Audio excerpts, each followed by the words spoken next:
In a school ground, a young, handsome, and athletic student is being cheered by the fangirls as he sets a new sprint record. For the handsome boy, this record is nothing much to fret over, but all the girls around him act like he has saved the world. One of the girls even shyly walks up to him as she hands him a pack of tissues to wipe the sweat off from his face. The student is Yujing, our protagonist, who was reincarnated into this world a few months ago. Just like all the other reincarnators, he was also gifted a system panel, which gave him experience points for grinding different skills in life. This reward system turned our lazy bum protagonist into a chiseled Greek god, as training every day rewarded him with juicy experience points.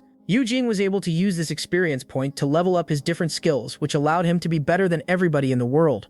Back to the tissues, Yujing accepts them and wipes off the sweat from his face, which makes the shy baddie extremely happy as she runs off to her friend group to brag that a hot guy like Yujing accepted her tissues. This behavior of hers causes Yujing to level up his charm points, which makes his face twitch as they are useless points, whose purpose is to only make him a charming person to the opposite gender. Instead, he wished that he could put the charm points into his running stats, which makes his speed much faster. As Yujing is sighing, a tennis ball suddenly comes flying towards him and almost hits him in the face, but Yujing has sharp senses and quickly grabs the ball before it can hit him. After catching the ball, he asks his best friend Li Ge if he knows who that guy is who threw the ball at him. Li Ge looks beside him and realizes that the guy is Pei Yuguang, the biggest bully in their school. Yujing just makes a poker face after hearing this, but his friend Li Ge seems to be losing his mind. He asks Yujing how did he offend the school tyrant, to which Yujing just shrugs his shoulders and tells him that he isn't interested. But Li Ge has no balls and is worried about his safety, and asks him to be careful of Pei Yuguang in the future. In response, Yujing just waves his hand and tells him that he will just solve everything by working out. Li Ge wants to correct him that working out won't solve anything, and that he needs to learn martial arts, but Yujing, being Yujing, just smiles because only he knows that he has a cheat system, which gives him super rewards by just working out daily. This all started a month ago. Yujing randomly died in his previous life and was reincarnated into this Earth-like world. After transmigrating, Yujing learned that he had a system panel which allowed him to level up his physique by just training. At first, this was only limited to his physique, but after Yujing tried a few different things like playing darts, he realized that he could also level up his miscellaneous skills, which if leveled up enough gave him corresponding skills like archery and stuff. The system was magical and almost cheat-like, but there was a huge drawback. Practicing for the whole day caused the poor Yujing to expend double the energy, which meant that he had to eat more and more calories. Even now, after being in this world for a month, he still struggles to fill up his fridge, which becomes empty after each of his meals. After sighing in poverty, Yujing adorns his outside clothes and heads out to buy some groceries. As he is walking down the street, Yujing clenches his fists as he remembers the first thing he wanted to do after coming to this world. And that was moving out from this outer city, which was a shithole full of poor people. But unfortunately, since he is still a student, he can't get a proper job. That's why he has been trying to learn as many skills as possible before graduating so that he can get a nice paying job in the future and move to the inner city where all the rich people live. After lowering his head, he arrives at the convenience store where he buys some vegetables, eggs, and milk, which costs him all the money he had in his account. After buying the groceries, Yujing is walking home when he stumbles into a black cat. After seeing Yujing, the black cat lays down on the ground trying to play dead. Yujing laughs as he asks if it's trying to scam him. But after he closely looks at the cat, he realizes that it has some serious injuries. Yujing is feeling sad for the poor kitty when suddenly it speaks out and calls the world of cats to be extremely cruel. Yujing becomes shocked after hearing it talk and wonders if the hunger cramps have caused him to imagine things. But just then, his gaze falls onto the golden accessory on the cat's tail, which seems to look very expensive. Blinded by greed, Yujing touches it to confirm its authenticity, when suddenly the accessory starts to grow brightly as the system informs him that he has touched a divine item. The word divinity reminds Yujing that the world he got reincarnated is called Nuksha. It was just a normal world like Earth, but then 200 years ago, this world witnessed the death of a god, which led to a revolution which started the era of martial arts. Back to the present, Yujing didn't expect to come in touch with a divinity in this life, but instead of becoming worried, he only gets excited as he had already planned to become a god of this world after he received his system. After returning home, Yujing puts some cat food in a bowl and puts it in front of the talking cat. However, the talking cat refuses to even touch it as it shows disdain towards it. Yujing then remembers that it's a talking cat, so it might have the living soul of a human or something. So he stops giving it cat food and instead walks into the kitchen to make stir-fried rice for it. Since Yujing has been cooking at home due to lack of funds, he has acquired quite a decent level in his cooking skills. That's why even a simple stir-fried rice turns into a gourmet meal in his golden hands. After seeing the delicious stir-fried rice, the talking starts to salivate and immediately pounces on the poor bowl. Yujing watches all of this with an amused expression as he wonders how did a human got turned into a cat. But then he remembers the divine accessory on the cat's tail and realizes that this must be the reason behind the weird talking cat's existence. As Yujing is admiring the divine item, the system notifies him that the divinity absorption has been completed, and that he has unlocked a new divine skill. Zhu Jing is excited to see which skill he got, but the system first asks him if he wants to spend divinity points to activate the divine skill Twin Life. Zhu Jing just scoffs and quickly clicks on the yes option, which causes his whole body to glow golden as he receives his first ever divine skill, the Twin Life, which gives him the ability to resurrect for once within 7 days after he dies.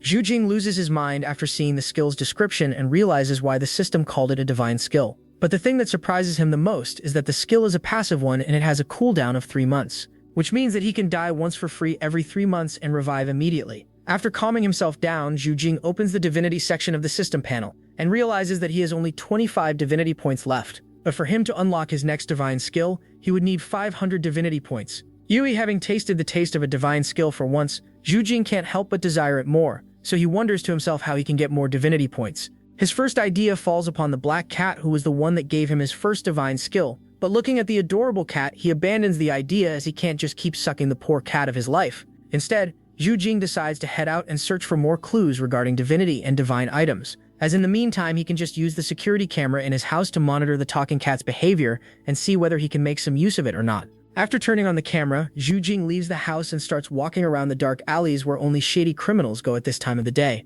As he is walking around the outer ring, he looks at the homeless people around him and remembers his motivation to leave the outer city for once and for all. But to do that he needs a lot of money, and for now he doesn't even have enough money to feed himself. But Zhu Jing is confident in his system panel and is sure that if he can get a few more divine skills, he would be able to earn enough money to go and buy a villa in the inner city. As Zhu Jing is daydreaming, he stumbles into a group of delinquents who tell him that their boss Pei Wuguang has sent them after him to teach him a lesson to forget the woman that he has his eyes on in the school. Zhu Jing just smiles and asks them what their big brother Pei Wuguang told them to do to him. But before the delinquents can even speak, they all start falling down flies as Zhu Jing strikes their faces with lightning-fast rocks in his hands. But petty skills like this are only able to defeat the small shrimps, because as for the tougher dudes, they have all mastered martial arts since their childhood. Pi Guang is one such student who has been training in martial arts ever since he was a kid. He has practiced a wolf fist technique which allows him to summon a martial spirit of a wolf which can even punch through a whole wall. Yu Jing barely manages to dodge the fist using his sharp senses, which surprises Pi Guang as he didn't expect him to be this fast.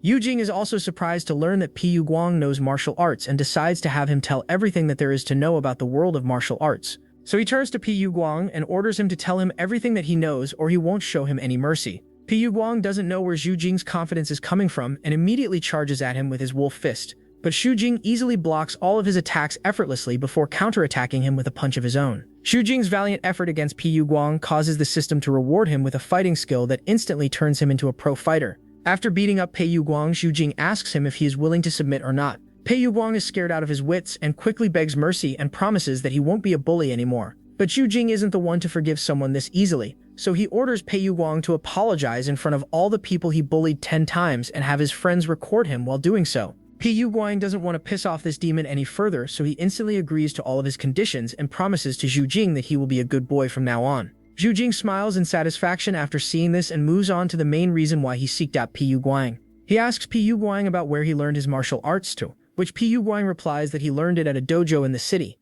Zhu Jing asks him to give the location, and after receiving it, he leaves the poor guy as he is way too scared to do anything anymore. The dojo is located in the inner ring city, so Zhu Jing has to walk a long way to get there.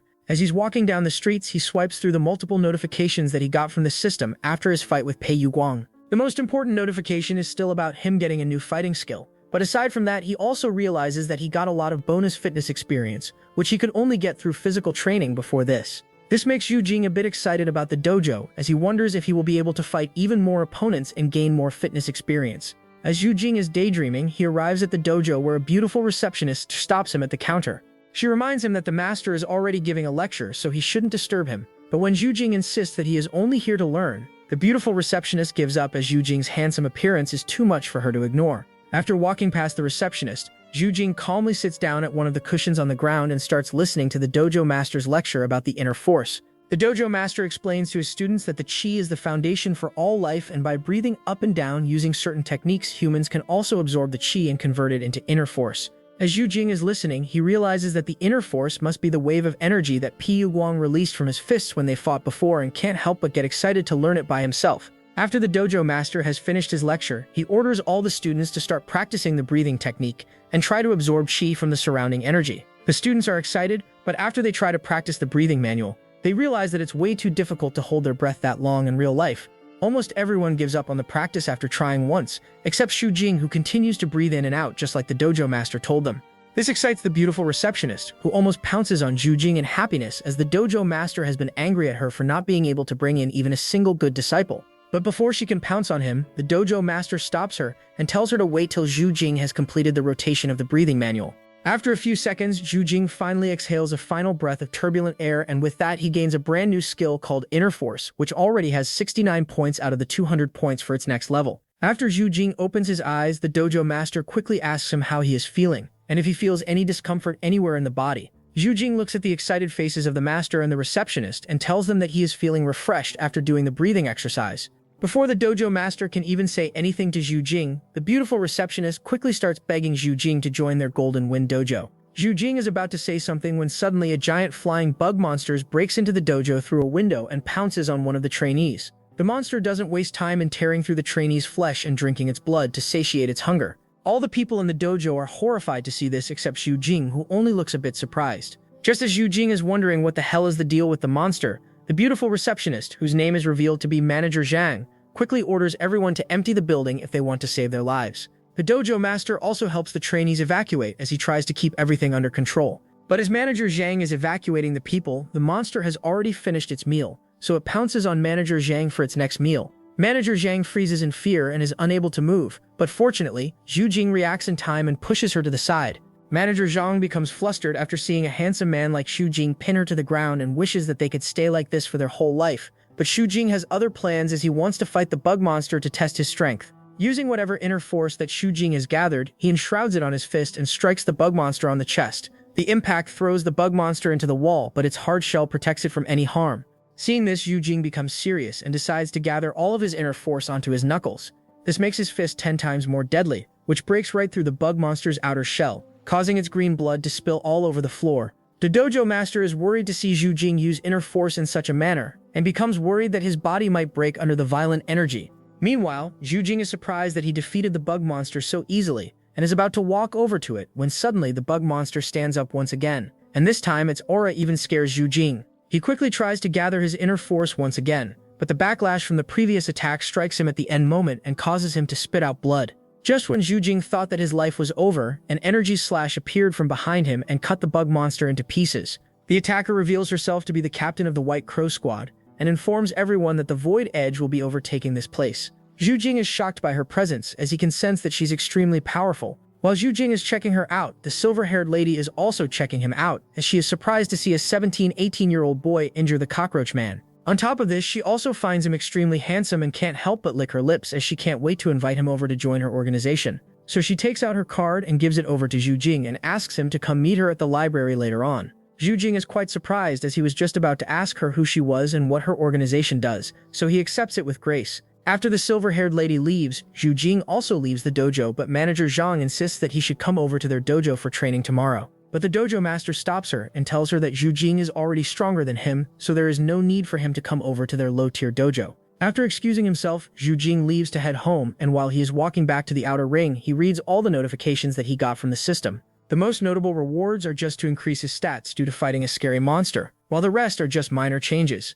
Xu Jing also finds a new skill in his arsenal, which allows him to efficiently use inner force by enshrouding it over his body. After tasting the strength of inner force, Xu Jing can't help but want to try it again. But then he also remembers the warning the dojo master gave him that his body is still not used to such violent energy, so he shouldn't overexert himself. So he stops trying to overuse his inner force and just returns home to take a good nap, as he still has other stuff to do in the morning. After Xu Jing returns home, he checks the security footage and finds that the black cat had tried to use his computer while he was gone. This makes Xu Jing even more assured that the cat is definitely a human being, but he is too tired to confront it right now, so he just jumps straight into his bed and starts snoring. When the black cat sees that Xu Jing has returned, it quickly walks up to him and starts smelling him around. Soon, it's shocked to smell blood on him and asks him who injured him. When Xu Jing doesn't reply, it assures Xu Jing that he can tell him everything, as he is Ning Fengwan, the leader of the dragon sect. But Xu Jing ignores him as he's too tired to listen to any of his yaps. The following morning, Xu Jing wakes up with a full HP and cooks up a nice meal for himself and the black cat. Ning Fengwan doesn't like that Xu Jing calls him a black cat and tells him that he's the mighty leader of the dragon sect. Xu Jing ignores his rumbles and continues to call him by his nickname as he tells him about his fight against the cockroach man. But he deliberately avoids the topic of the silver-haired lady, as he doesn't want to lose aura in front of Ningfengwan. Ningfengwan is a bit worried as he didn't expect the monster to reach the inner city as well, but Zhu Jing pets him on the head and tells him that everything will be fine. Ningfengwan blushes in embarrassment after being petted and reminds Zhu Jing that he's the mighty leader of the dragon sect. After he says this, Zhu Jing drops the act and instead pulls out last night's footage of Ningfengwan trying to use his computer for something, and asks him what he was doing. Ningfengwan knows that he can't lie anymore, so he decides to tell the truth. He tells Zhu Jing that he was researching the divine relic on his tail, which turned out to be a cattail ring. Zhu Jing already knew this, as this was the reason why he was able to absorb its divinity in the first place. Back to the topic, Ningfengwan tells Zhu Jing the origin of all divine relics which were split away from the essence of the god that died 2 centuries ago. It also finally clicks for Zhu Jing as well, who now knows why he could absorb the divine essence. So he asks Ningfengwan if he was trying to find a way to use the divine relic. Ningfengwan tells him that he wants to get rid of it and wants to return to being a human once again. He also tells Zhu Jing about his past life and how he was the leader of the dragon sect who was located in Xinjiang. They not only had great power but also ruled over a lot of businesses which made them a lot of money. This made a ton of people jealous, so one day the whole dragon sect was raided and Ningfengwan was attacked at his own villa and was turned into a cat. But fortunately, he still managed to escape, but when he returned to the dragon sect, it had already fallen under someone else's control.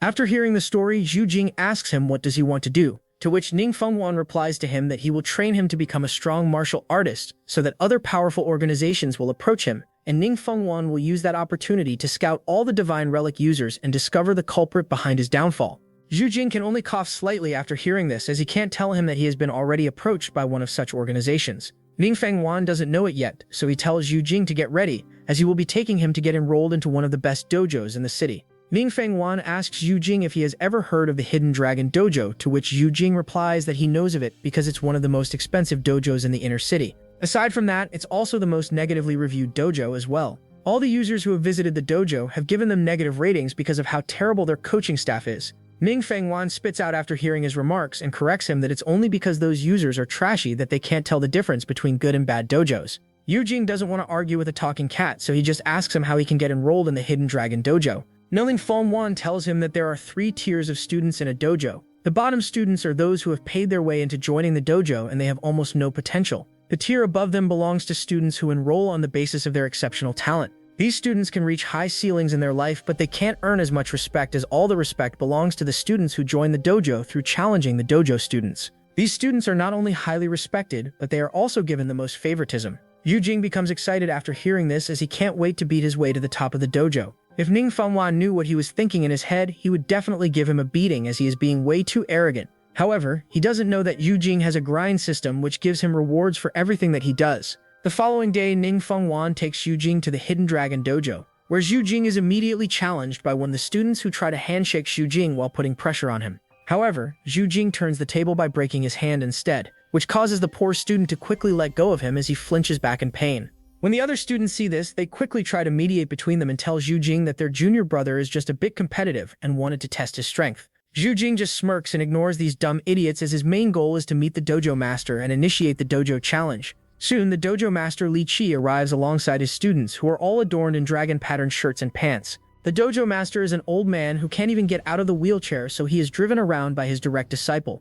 Zhu Jing turns to the old man and notices that Ningfengwan is sitting in his lap. Before Zhu Jing can say anything, the old man Li Qi asks Zhu Jing if he is the brat who wants to challenge his dojo. He then asks Zhu Jing if he thinks he is strong enough to challenge the dojo. Zhu Jing looks at his skills and stats and realizes that they are quite low, so he might not really be qualified to challenge the dojo yet. So he asks Li Qi how he would know if he is qualified then. Li Qi realizes that he was indeed being a bit round about it, so he starts by asking Zhu Jing a few questions. He asks him how old he is, and then asks him where he lives and how many siblings he has. Zhu Jing is left stunned after hearing these questions and wonders whether the old man wants to offer his granddaughter to marry him. Ningfengwan reminds Li Qi by coughing that Zhu Jing is here to challenge the dojo to join it and not marry his granddaughter. Zhu Jing is glad that Ningfengwan interrupted him, or else he wouldn't have known how to deal with the old man. In the meantime, the old man's granddaughter Zhu Shenying is also getting tired of their yapping and asks Zhu Jing if he wants to challenge the dojo or not. Zhu Jing tells her that he is ready to fight them as long as they give him the fight. As Zhu Jing gives her the green signal, Zhu Shenying immediately takes a battle stance and charges at Zhu Jing with a fierce look. Ningfengwan is a bit worried about Zhu Jing, as he has never seen him fight before. But fortunately, Zhu Shenying takes Zhu Jing lightly, which allows him to easily grab her wrist and throw her down, giving him an easy victory over her. After he defeats Zhu Shining, the old master immediately accepts him as a display, as he can see that Zhu Jing has a lot of potential, as he was able to defeat Zhu Shining without ever having practiced martial arts. Just like that, Zhu Jing becomes the 7th disciple of the old man right behind Zhu Shining, who is the 6th one. His other senior brother and sisters congratulate him for joining their master's tutelage and tell him that he will reach great heights in the future. As Zhu Jing accepts everyone's glaze, a beautiful big sister approaches him and tells him that she will get him registered into the official dojo registry. She addresses him as a young master, which makes Zhu Jing very embarrassed as he has never been given this much respect in his life before. The old master Li Qi laughs and tells Zhu Jing that it's normal because he is his personal disciple after all. He also tells him that he will register him as one of the inner city citizens, so he won't need to stay in the outer city anymore. Zhu Jing is surprised to learn this as he didn't expect his dream of moving into the inner city this soon, so he accepts the title and just moves on with his life. Later, while the beautiful big sister with big melons is setting up his identity, Zhu Jing talks to Ning Fengwan about his battle with Zhu Shining and how easy it was. Ning Fengwan corrects him that he didn't win because he is stronger than Zhu Shining and that it was because she underestimated his strength. Zhu Jing stops glazing himself after this discovery and realizes that there is still a lot that he can learn. Meanwhile, he is curious about Ning Fengwan's reaction with Li Qi and asks him how he knows him. Ning Fengwan tells Zhu Jing that he can be considered his grandpa, as he almost once stole his grandfather's wife. Zhu Jing can only warily smile as he doesn't even want to know what happened between them. Fortunately, the beautiful big sister arrives on time and hands Zhu Jing his new identity pass, which would allow him to come in and out of the Hidden Dragon Dojo with no problem. The following day, the students arrive in the morning only to learn that Zhu Jing was practicing in the dojo the whole night. But what they don't know is that Zhu Jing leveled up the whole 3 levels in just one single night of training. Before coming to the Hidden Dragon Dojo, his inner force level was only level 1. But after coming here, he leveled up to level 3. This greatly enhanced his inner force quality and quantity, which now allows him to fight for much longer time. But the benefits just don't end there, as he also leveled up his fitness and health points, which makes his physique look even more toned.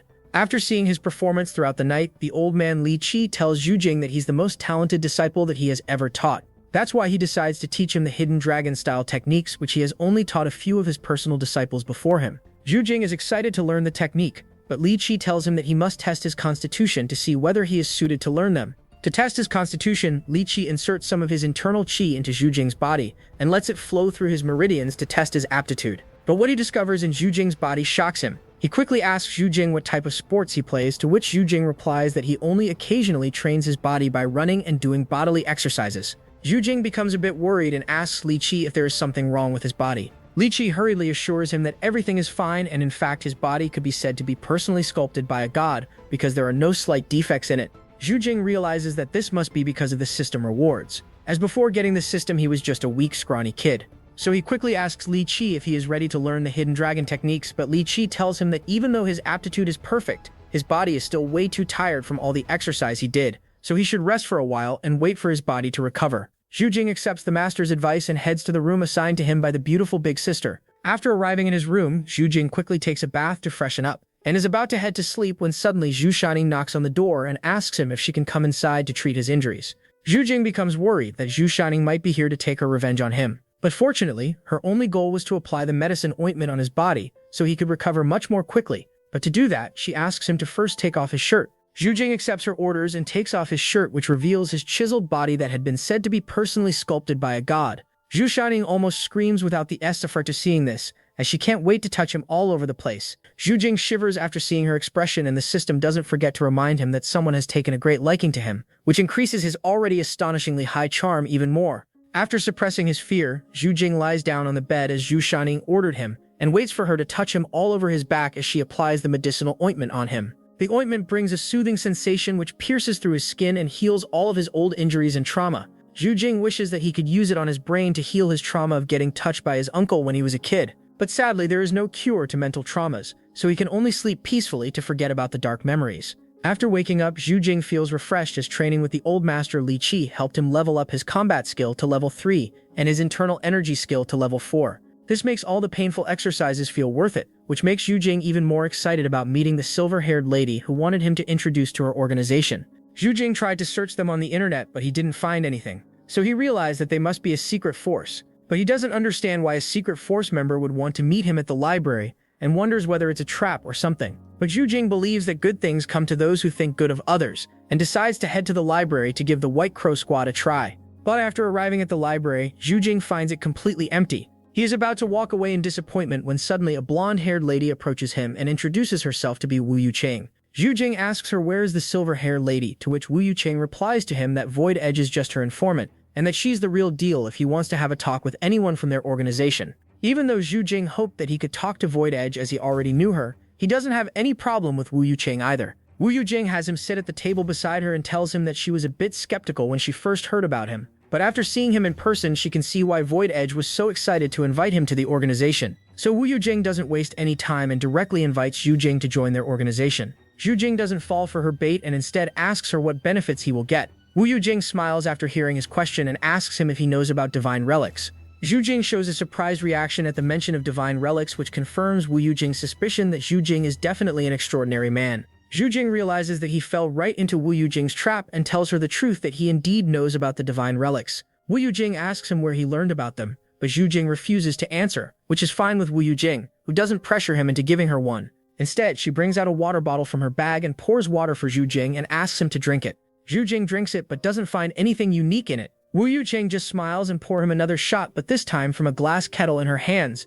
This time, the water turns out to be extremely sweet, which surprises Zhu Jing as he asks her if she added anything sweet into the water. But Wu Yucheng answers him that she didn't add anything special, and that it was all the magic of the glass kettle in her hands. She tells him that 2 centuries ago when the god died, it wasn't just one god but multiple of them. And after they died, the divine blood they spilled was infused not only into humans, giving them special abilities, but also in objects which caused them to develop extraordinary attributes. The glass kettle in her hand is one of such divine objects that has the ability to pour out unlimited sweet water. After hearing this, Zhu Jing is shocked as he didn't expect such an ordinary-looking kettle to be a divine relic. Yu quickly asks Wu Yucheng if he can hold the kettle in his own hands. Wu Yucheng has no concerns that Zhu Jing would steal it, but what she doesn't know is that even though Zhu Jing can't steal the divine relic, he can still absorb the divine essence in it. And that's why as soon as Zhu Jing touches the kettle, the system quickly starts to absorb the divine essence from it. Zhu Jing wants to absorb as much divine essence as possible, so he continues to distract Wu Yucheng so that she won't take it back from him. Fortunately, Wu Yucheng isn't too concerned, so Zhu Jing easily absorbs 500 divinity points, which is enough for him to unlock yet another skill. Only after that he hands the kettle back to Wu Yucheng and asks her if the inner city's unlimited resources are because of the divine relics, like the glass kettle. Wu Yucheng doesn't say anything about it and instead asks him if he wants to join their divine relic research and development organization. Zhu Jing doesn't have any problem with joining such an organization, as it would only give him an easier way to farm even more divinity points and unlock tons of divine skills. Wu Yucheng is happy that Zhu Jing is willing to join their organization and quickly pulls a contract for him to sign. Zhu Jing has learned from social media gurus that one should always read a contract before signing, so he follows them and reads the whole contract. Wu Yucheng is impressed by his cautiousness, as it's something that their company requires a lot. After reading the contract, Zhu Jing discovers that it's just a normal employee contract but with an extra confidentiality agreement. He quickly signs the contract and Wu Yucheng congratulates him for his bright future. Zhu Jing is also happy as the job not only pays him 200,000 yuan a month but also an equity in the divine relics that he will discover in the future. Wu Yucheng explains to him that their company's main goal is to procure divine relics, but not all divine relics are good, as they are divided into 4 tiers, A to D. Most of the relics are ranked D, like the glass kettle, which is harmless and used for daily purposes, but the higher-ranked relics are dangerous and might be a threat to other humans if they are left in the public. Zhu Jing understands how this job works and becomes excited to touch even more divine relics to get divine skills. But he still doesn't understand why Wu Yucheng chose him, even though she doesn't know much about his martial arts talent or his system. Yu Jing tells him that he has a similar ability to her, which attracts divine relics to them. That's why she was so eager to hire him, as their company requires the help of such individuals. After hearing this reasoning, Zhu Jing becomes relaxed, as this means that his system's secret is still safe. Zhu Jing leaves as he is too excited to unlock his new divine skill. He quickly opens the system panel and checks what's the new skill that he can unlock. The system only shows him one skill, which can be activated, and that's Twin Life. Previously, Zhu Jing unlocked its passive effect, which was the Revival Armor, but now he can also unlock the active effect, which allows him to buff any of his stats by double. But he can only choose one of the stats to buff, so he decides on the speed stats, as it's the most superior stat when it comes to getting out of rough conditions. After selecting the speed stats, the Twin Life skill's active status gets unlocked, which allows Zhu Jing to activate it whenever he wants, aside from the cooldown phase. Zhu Jing is excited to try it out, so he decides to run a 100-meter sprint to see how fast he will become. He first runs at his normal speed, which takes him roughly 10 seconds. Even though this is still very fast, Zhu Jing wants to test the double speed, so he activates the skill and starts running, which turns his whole body into a golden streak as he reaches the 100 meters mark in just 5 seconds. This shocks Zhu Jing, as he knows that 10 seconds is the limit, and if anyone want to go lower than that, they would be barely able to shave off a couple milliseconds. But now with just one divine skill, he was able to have the record time, which is enough for him to catch anyone off guard and beat them up. This only makes Yujing even more excited to unlock more divine skills, as having just 2 of them is still not enough. After Yujing returns home, he quickly falls into a deep sleep. When he wakes up, he realizes that he was sleeping outside, and learns that it was because he exhausted the entire duration of the twin life skill, which sucked all of his stamina. This also makes him realize the downside of the twin life skill, and he decides to use it carefully in the future. As Yujing is counting the cooldown, he receives a text from Zhu Shaning, who asks him why he didn't come to the dojo for training. Yujing realizes that he overslept and quickly rushes to the dojo before his senior sister becomes even more angry. A few minutes later, Yujing arrives at the dojo where Zhu Shaning has been waiting for him at the door. She quickly tells him to get ready for a duel, as she wants to test the results of his yesterday's training. Yujing knows that she just wants to beat him up, but he isn't afraid, especially now that he has unlocked the twin life skill's active effect. Zhu Shaning is confident in herself that she will definitely defeat Yujing this time, so she immediately pounces on him like a little tiger, but Yujing grabs her the same as last time and tosses her on the ground, knocking her unconscious. The students around them are shocked, as this time Yujing defeated her openly without taking any advantage. Yujing ignores their shocked stares as he is disappointed to find that defeating the same opponent in a row only gives half the experience points.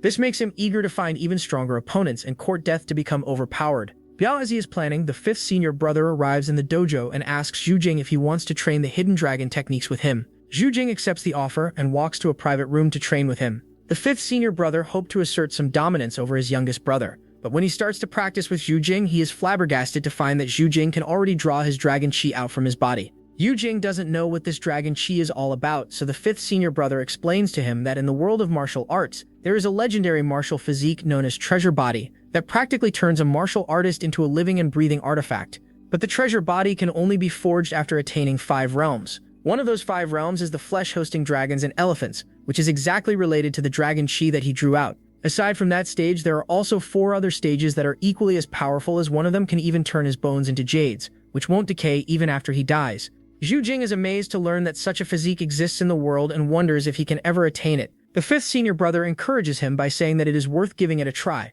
As they both are hyping up each other, a man breaks into the dojo building through a window and stands in front of Yujing and the 5th senior brother like an immovable wall. The 5th senior brother introduces the man to be their most senior brother, Meng Boshang, who has achieved unparalleled mastery into martial arts. But that's not the most interesting part about him, as he is an eccentric master who doesn't like talking because he believes that it helps him avoid trouble. The 5th senior brother also informs Yujing that Meng Baoshang is an extremely protective husband, so he should never talk about his wife or he will get slapped harder than Chris Rock getting slapped by Will Smith. As the 5th senior brother is introducing the most senior brother to him, Yujing can't help but look down the broken window as he remembers that the hidden dojo is on the 16th floor, which means that Meng Baoshang was able to jump 16 floors to enter the building. Such power and strength seriously astonishes Yujing, who realizes that he's still a frog at the bottom of the well. But there is one thing that he doesn't understand, is why would someone enter the building through such a method, to which the 5th senior brother explains that it's because Meng Baoshang can't differentiate between doors and windows.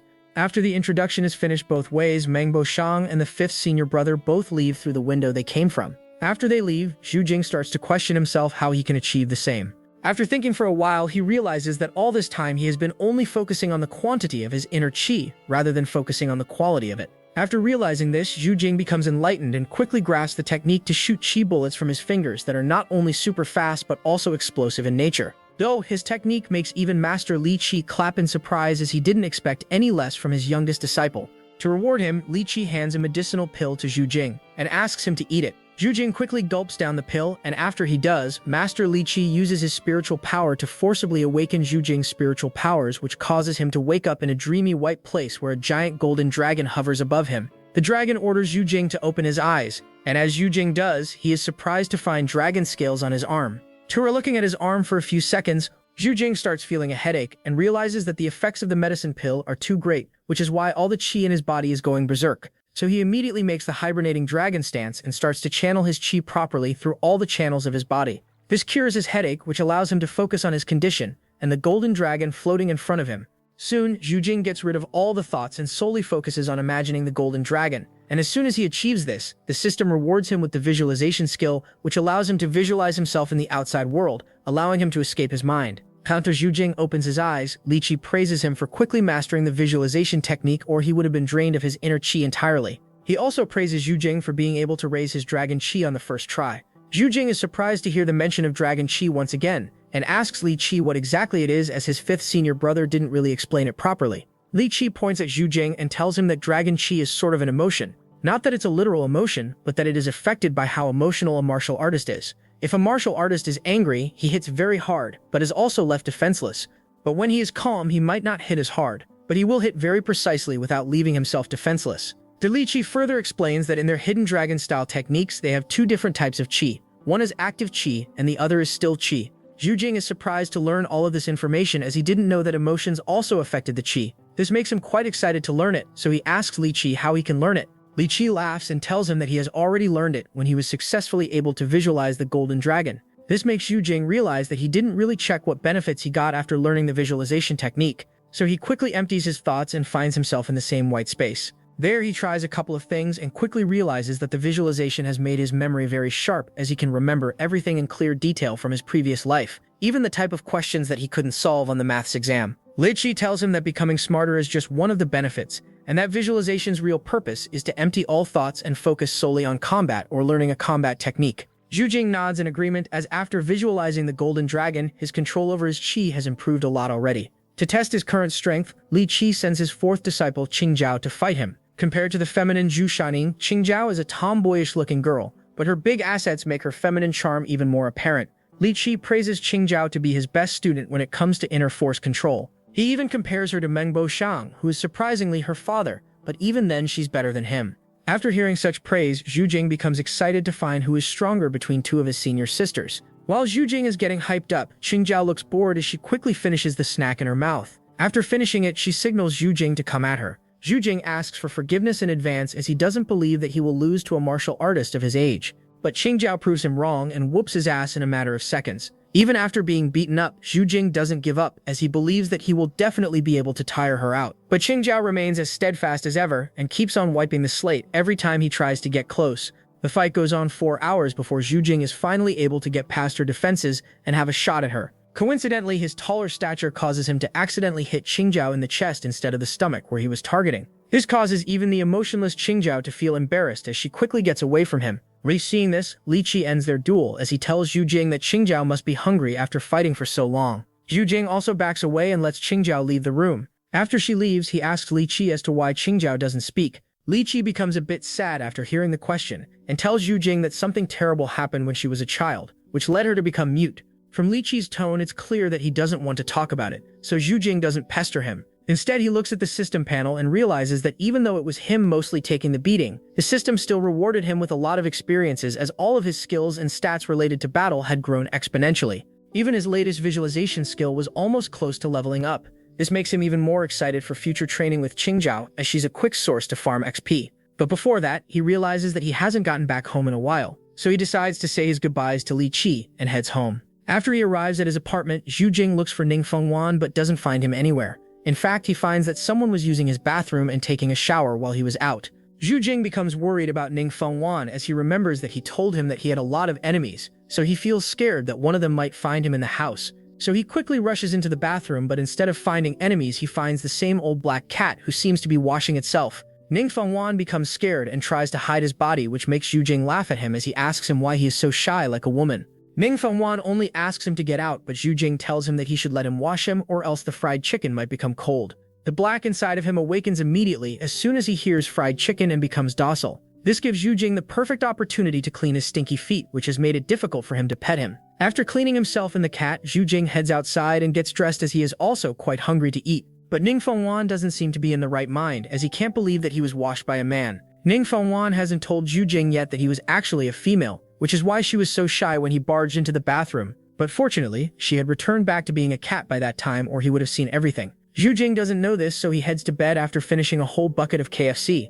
This makes Ning Fengwan angry at him, as she can't wait to get back her human form and show this man who she truly is. The following morning, Yu Jing wakes up all refreshed to the notification that his health stats have leveled up to level 3 after so long. This makes Yu Jing extremely happy. But his happiness doesn't just end there, as he also gets a text from Wu Yuqing that she finally has work for him, so he should quickly contact her back. This makes Yu Jing extremely excited, as he can't wait to get his hands on more divine relics and unlock the next part of his divine skill set. Soon, Shoujing arrives at the library and heads to the 7th floor to meet Wu Yucheng. There she only finds an ordinary student studying like any normal student would do. This makes him a bit confused as to where Wu Yucheng can truly be. But then he realizes that the ordinary student has blonde hair, which matches Wu Yucheng's description, and realizes that she must be under a disguise. His guess turns out to be true, as the ordinary student was really Wu Yucheng, and he couldn't sense her extraordinary presence because of the divine relic she was wearing as glasses. After seeing Shoujing, Wu Yucheng takes the glasses off and immediately her suppressed aura is unleashed, and for a second even a Sigma male like Shoujing is mesmerized by her.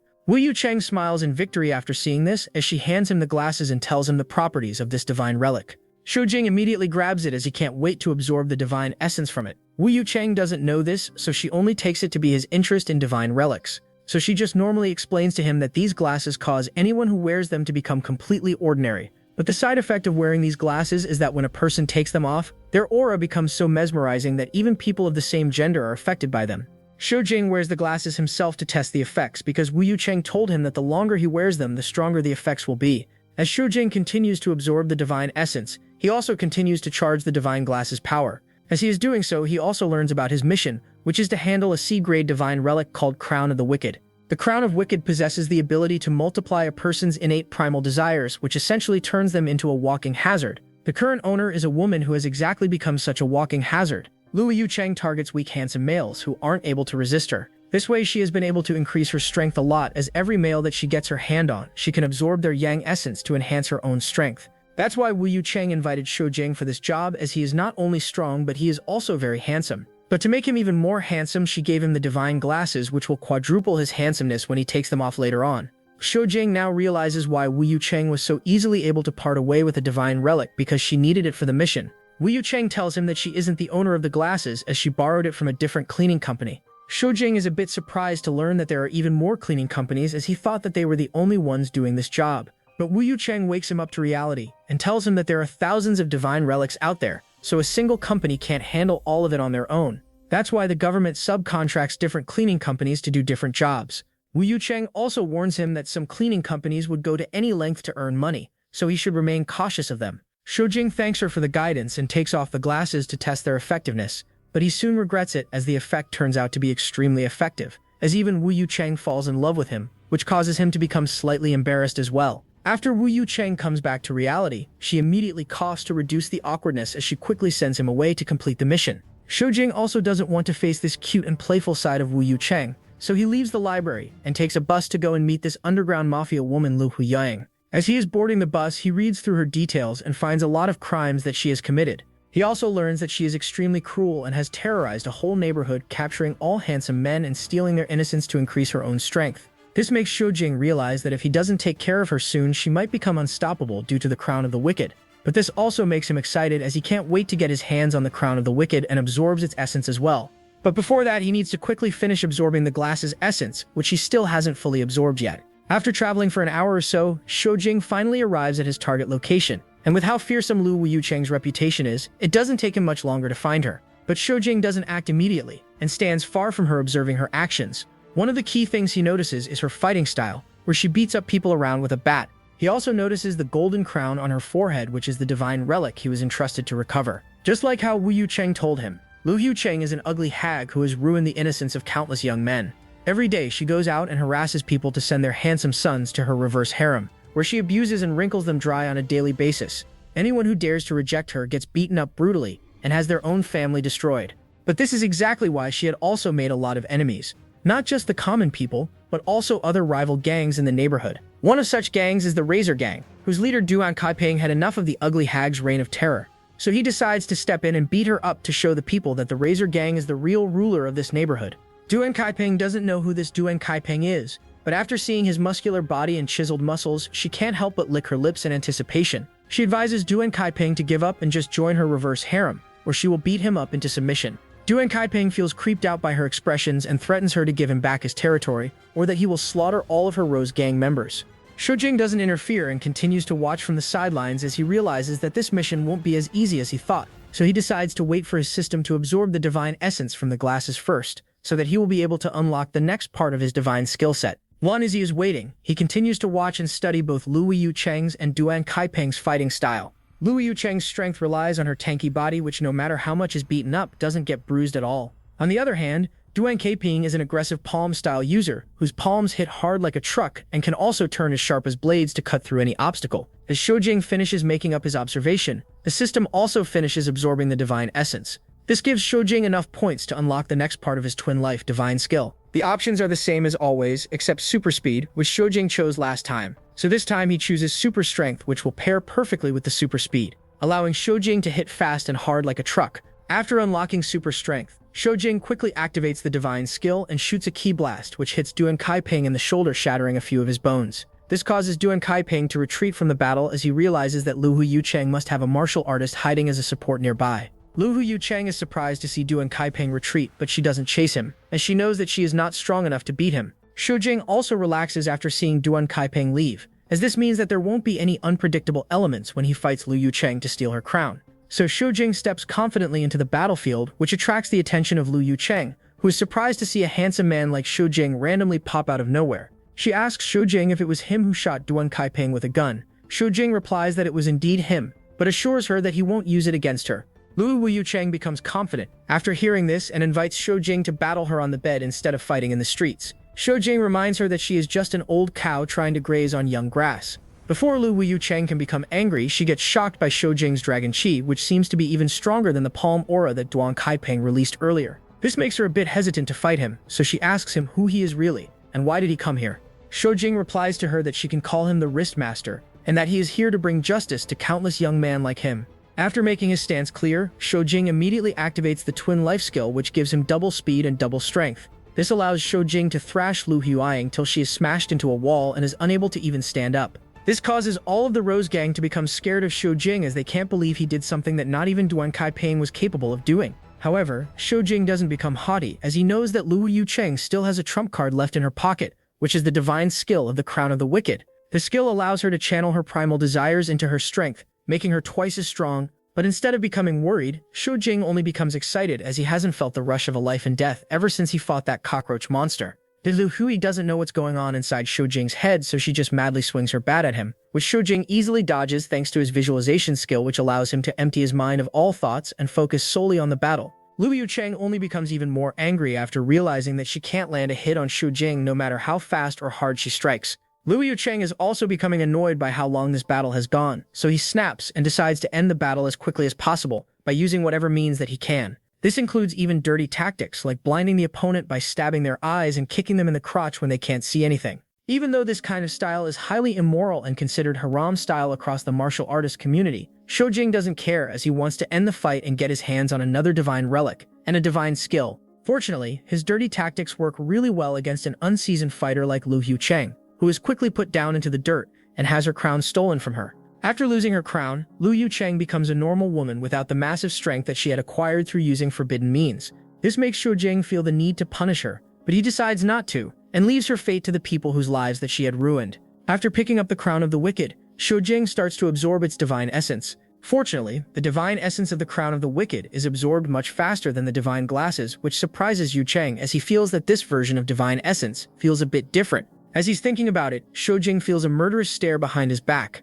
He turns around and finds a man in the suit who threatens to hand over the relic to him. Shoujing doesn't like being threatened, so he just kicks the man in the nuts and tries to play dirty. But unfortunately, his plan fails, as the man seems to have balls of steel, which don't even fudge after being kicked hard by a martial artist. Shoujing wonders if the man is even a human, and decides that it's best for him to run away. Shoujing's analysis turns out to be true, as the man is a cyborg designed especially to be extremely tough and resilient. So when he sees that Shoujing is trying to run away, he chases after him and tries to steal the Crown of the Wicked from him. But Shoujing doesn't stop and keeps on dodging his attacks while trying to maintain his speed a tad bit faster than the cyborg man. But soon, Shoujing's luck runs out and he finds himself pinched against the fault. The cyborg man quickly catches up to him and punches him straight into the building, which causes Shoujing to cough out blood as his inner organs are injured. Shoujing can already smell death, but fortunately, just before the cyborg man can reach him, the system finishes absorbing the divine essence, which allows Shoujing to unlock a new divine skill called Shadow Flame. Shoujing immediately accepts the skill and activates it, which causes the cyborg man to scramble back in fear as he calls out Shoujing for being a recipient. Shoujing doesn't understand what the cyborg means by the recipient and asks him if he is calling out to him. The cyborg man tries to run away in fear as he yells at Shoujing that it can be if not him. Shojing doesn't care what that word means, as right now he wants nothing but to pummel the cyborg man into scrap metal. So he throws his shadow flame towards the cyborg man, who tries to get it off him, but the flame doesn't seem to die no matter what. To make things worse, Shojing even controls the shadow flames to go inside the cyborg man's body through his nostril. This hastens his death, as soon his skin peels off, revealing the hard metal beneath it. After turning the cyborg into metal scraps, Shojing heaves a sigh of relief, as he can now finally see what his black flame is truly about. After a few tests, Shojing comes to the conclusion that the shadow flame becomes stronger in dark shadows and weakens when it's in the sun. He also finds out that even though it's called a flame, it's not really a flame, as when it burns things, it literally evaporates them without leaving any carbonization behind. Shojing even tests it on a stone, which turns into nothing, which shows how deadly the flame truly is. After testing the shadow flames for a while, the skill goes on a cooldown, so Shojing leaves it alone and decides to head back to the office to hand over the wicked crown to Wu Yucheng and ask her more about the cyborg man and what did he mean by calling him a recipient. In the meantime, in the southern district, Duan Kaipeng returns back to the hideout where a crazy old man is waiting for him. The old man seems to be taking care of a giant bulging tumor which looks as if it's about to burst anytime soon. Duan Kaipeng is clearly scared of this old man, who asks him if he knows why he called him back to the base. Duan Kaipeng kneels in front of the old man and answers that it's because he caused trouble for him, even though he warned him to not cause any trouble. The old man disappears into the shadows after hearing his response, but in the next moment he comes back. But this time he is standing right in front of Duan Kaipeng's face, as he grabs his head with his fingers. Duan Kaipeng screams in pain and fear as he asks the old man to forgive him just this one time. To show his sincerity, he rapidly nosed and promises to the old man that he won't ever make trouble for him ever again. The old man calms down after hearing this and forgives Duan Kaipeng just this once. Instead, he asks Duan Kaipeng if he knows what happened to the two things that he sent out earlier. Duan Kaipeng responds to him that they were both destroyed. The old man asks him if it was all done by the White Raven Squad, but Duan Kaipeng replies that one of them was injured by a young man by the name of Shojing. The old man becomes a bit crazy after hearing that his proud creation was injured by a young man. Duan Kaipeng becomes scared after seeing his aura and tries to explain to him that the young man was far from being ordinary. This makes the old man calm down a little bit, as he comes to a conclusion that Shojing must be a hidden martial artist, or else no one can defeat his creations. Duan Kaipeng can only nod in agreement, which makes the old master order him to go and bring back Shojing to him, as he can't wait to personally feed him to the great sky-lodging mother insect so that she will give birth to even stronger and more perfect children. He has done all of this not because he is a psychopath, but because he wants to conquer the whole planet, even if it means resorting to using alien means. Back to Shojing, he returns back to the library, where Wu Yucheng apologizes to him and tells him that she didn't expect such complications to arise. So as a compensation, she promises to increase the rank of his mission to C+ and award him with extra money. Shojing doesn't really care for it that much, as just gaining more divine essence is enough of a payment for him. After talking for a while, Wu Yucheng takes Shojing to her desk, where she shows him the information of the cyborg man that he killed. According to her channels, the cyborg man was also a containment specialist just like him, but he belonged to a different organization and was moving on his personal motives, not because of the orders of his containment agency. Shojing heaves a sigh of relief, as otherwise he would have gotten into big trouble. Wu Yucheng tells him to not worry about the cyborg man, as she will deal with the consequences of his death on her own. But she is curious about one thing, which is that the cyborg man was missing all of his inner organs. She looks at Shojing as he is the most obvious culprit, but Shojing refuses to answer this and instead uses the power of the glasses to enhance his charms to make Wu Yucheng blush, so that she won't be able to ask him any more questions. Wu Yucheng can only admit defeat, as she can't break past Shojing's handsome looks and his mesmerizing aura. So she just hands him his new upgraded card, which shows that he's an officially licensed containment specialist, which will allow him to access all the information in the public library, and also have official permission to act if he finds a divine relic in public. Shojing becomes excited after learning the benefits of the cards and immediately walks into the divine relics section of the library, where all the information about the known divine relics is stored. There, Shojing finds a lot of information about high-level divine relics, but unfortunately, his access level is only limited to C-grade divine relics at most. Shojing is disappointed at first, but then he tries to access the information about the cattail ring divine relic, which despite being a B-rank divine relic is accessible to him because of his special card. Shojing quickly becomes hopeful once again, as he can't wait to learn more about cattail ring divine relic, so that he can turn back Ning Fengwan into human once again. With how excited he is, Shojing quickly starts turning the pages and finds that the cattail ring is a special type of relic because it's related to alien gods. He also learns what being a recipient truly means. According to the books, the people who receive gifts from the alien gods are called recipients. Shojing also learns more about these so-called alien gods and how there are multiple cults surrounding them. One of such cults, known as Lion Sage Sect, tried to make contact with an alien god called Bastet, but no matter how much they worshipped her, they couldn't make contact with her. This continued for many years until finally a devotee got hands on a cattail ring divine relic, which allowed him to transform into a feline. The divine relic was strong enough to finally make a connection between the humans and the alien gods. This caused the cattail ring to evolve and transform into an even more extraordinary divine relic. The worshippers of Bastet believe that if the divine relic completely fuses with a human, the said human will become an incarnation of Bastet, which might grant them divine powers. While after realizing the importance of the cattail ring divine relic, Shojing becomes even more assured that the Lion Sage sect will definitely attack Ningfengwan and kill her to steal the cattail ring at all costs. This makes him feel urgency to grow stronger, so that he can protect her. The Yursumi reminds me why Ningfengwan was so keen on sending him to the dojo to get stronger. He now knows that it must be because she was worried that his life might get dangerous after getting involved in her life. This makes him a bit happy that she cared for him, so he can't wait to help her gain her human form and make her stronger. But to do that, Ningfengwan needs to fuse with the cattail ring divine relic, which is not easy. According to the book, one of the quickest ways to advance the fusion state is by stimulating emotions of the user. This makes Shojing blush as he remembers how Ningfengwan got so shy when he tried to bath with her in her cat form. He wonders if he keeps on doing that, Ningfengwan might be able to quickly fuse with the cattail ring. This causes him to think of highly inappropriate scenarios to stimulate Ningfengwan's emotions, which includes them doing the thing as well. As Shojing is thinking about all of this, he gets a notification from his bank that Wu Yucheng has transferred him the compensation money for the cleaning services. Shojing becomes excited after receiving the money, as he can now finally afford highly nutritional food without worrying about his wallet. But he gets way too excited and ends up spending all 230,000 Chinese dollars in just 5 days. As Shojing is eating last bit of his luxurious food, he can't help but be depressed that he won't have any money for the whole month. This makes Ningfengwan shocked, who asks him where did he spend all the money at. Shojing tells her that to train his hibernating dragon stance, he has been spending 40k daily on a medicinal bath. This has caused him to run out of all the cash he had, so he is now broke once again.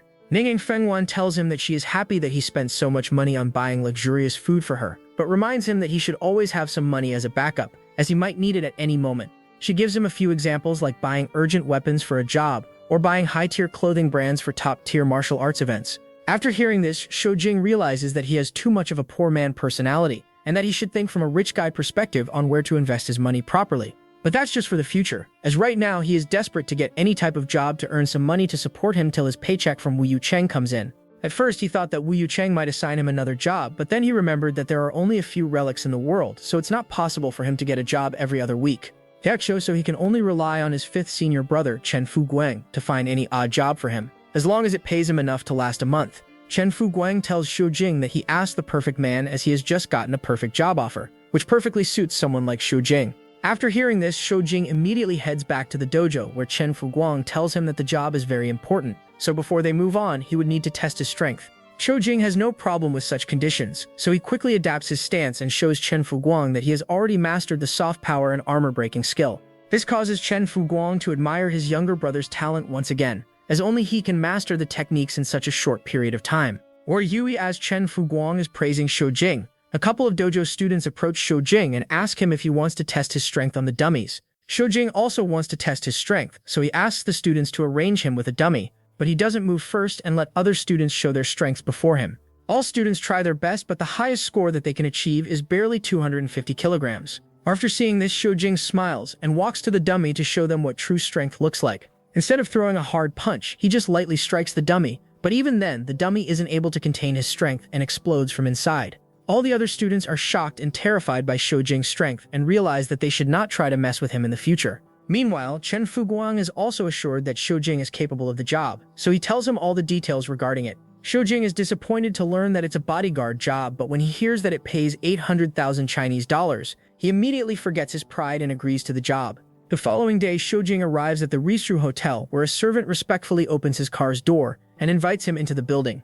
Shojing acts all cool and natural, which makes him look extremely graceful. Unlike the snobby second-generation rich elites, Shojing's handsomeness makes all the women in the hotel fall in love. Some women even fight the thought of approaching him to ask for his number. This makes Shojing happy that he wore the martial artist dress that his big sister Qingjiao prepared for him. He is also grateful to Zhu Xinying for forcing him into dressing up for the occasion instead of wearing his usual outfit, which he has been rocking everywhere. Shojing's looks doesn't only attract the females but also the males, who are also curious how strong he is, considering that he comes from the Hidden Dragon Dojo.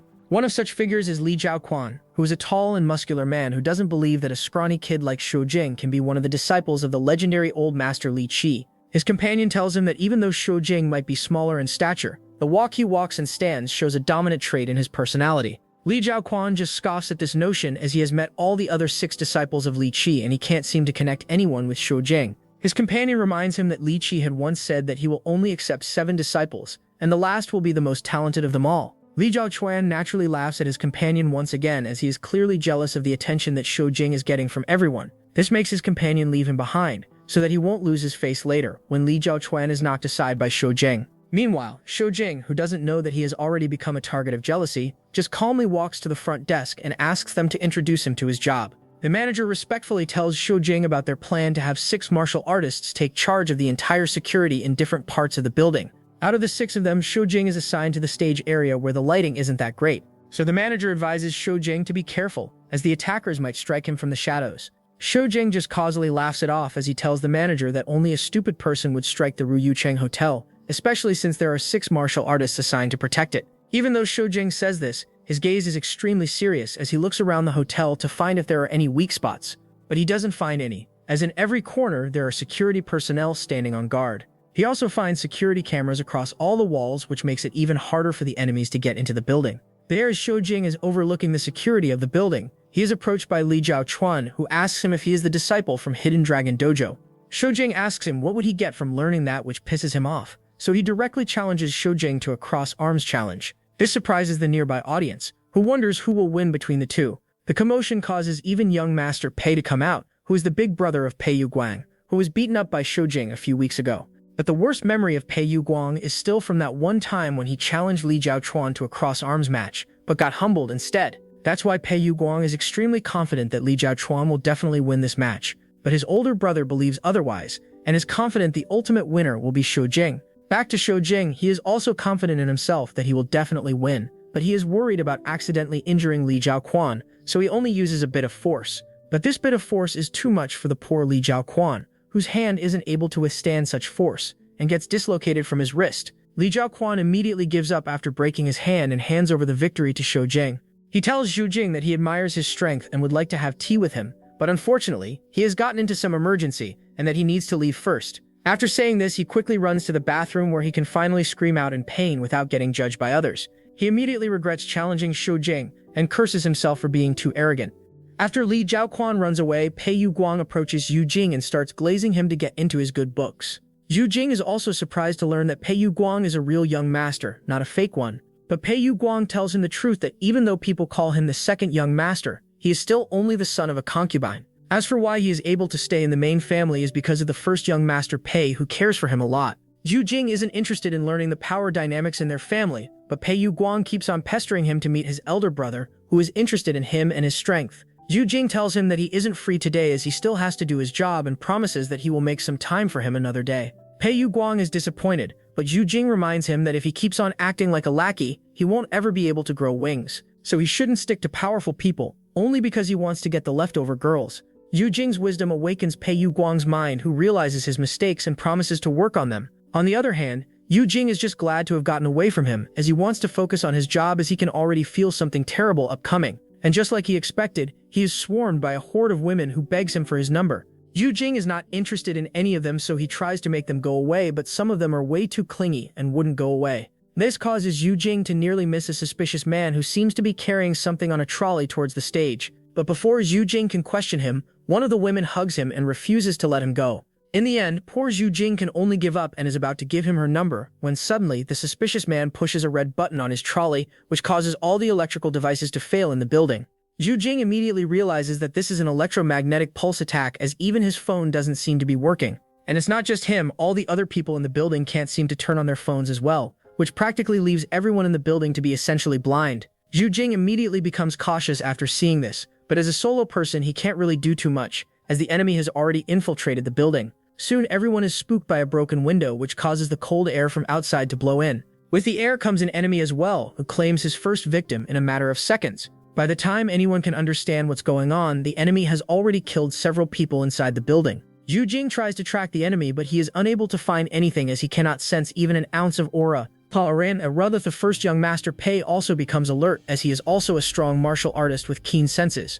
Just as he puts up his guard, he gets attacked by something from afar, which grazes past his cheek, leaving blood on his hand. Before he can even recover, he gets attacked with chairs and tables, which are thrown at him blindly. Fortunately, the young Master Pei is a strong martial artist himself, so he is able to destroy tables and chairs with his kicks and punches.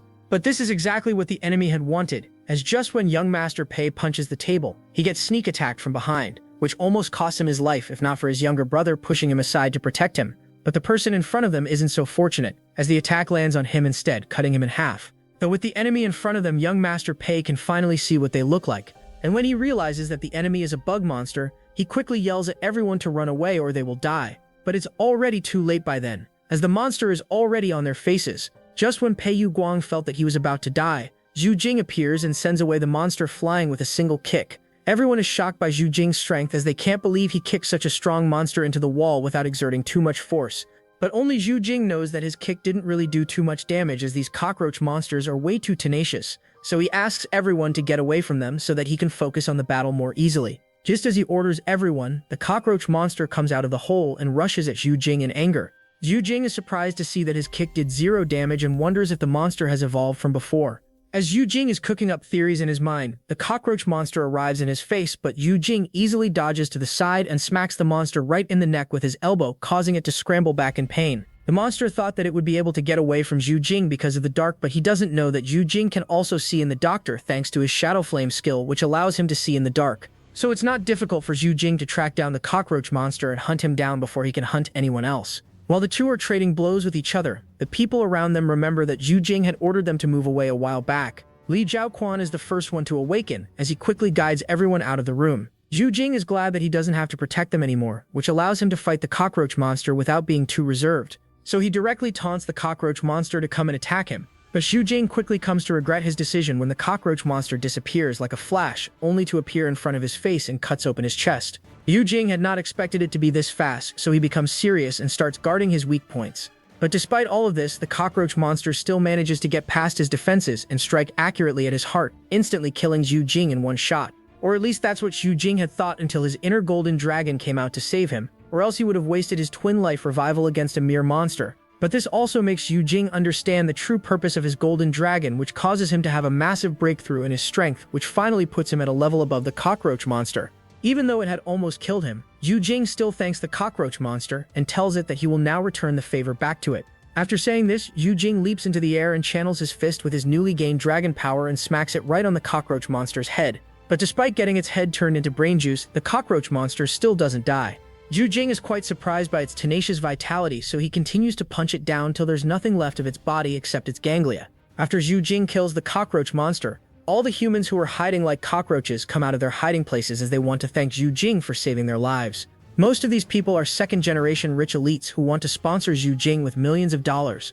But Zhu Jing reminds them that the matter is still not over, so if they value their lives, they should get out as quickly as possible. After hearing this, no one dares to stay in the building except its host, who thanks Zhu Jing for saving all of their lives. Yao Chenglin also asks Zhu Jing if he means that this whole thing wasn't just an accident. Zhu Jing answers to him that the light was cut off using an electromagnetic pulse, so it can only be a planned attack. Yao Chenglin becomes furious after hearing this, as he can't believe that someone wants to assassinate them all. But after learning this, he quickly advises everyone to leave the building, and as they are leaving, he quietly walks up to Zhu Jing and asks him if he knows anything about the cockroach monster that he killed. Zhu Jing tells him that he's just a bodyguard, so he doesn't know everything. Yao Chenlin's question makes Zhu Jing apprehensive of him, as he realizes that he must be trying to test his limits or something. Later, when everything is settled, Zhu Jing is finally able to sit down and check his rewards for the death battle that he just faced. Since the battle was with an opponent above his level, Zhu Jing gets double the experience points and all of his techniques and skills level up once or twice. His fitness gets promoted to level 7, while his health preservation also advances to level 5. But the benefits just don't end there, as his fighting and aiming skills also receive a massive boost and reach up to level 6. The Golden Dragon also helped him level up his visualization skill directly to level 4, which was the biggest jump out of all the skills. Aside from that, Zhu Jing also finds that all of his injuries from the battle have already healed and realizes that this must be because of his advanced health perseverance skill. And last but not least, Zhu Jing's force delivery skills also evolves into special force delivery skills, which is an advanced version corresponding to his hidden dragon style techniques. From the get-go, the special delivery skill is already at level 6, while the rest of his experience converts into his hidden dragon force technique and levels it up to the 4th level. This increases Zhu Jing's overall combat ability, as he realizes that he can now use the special move that he used against the cockroach monster much more easily.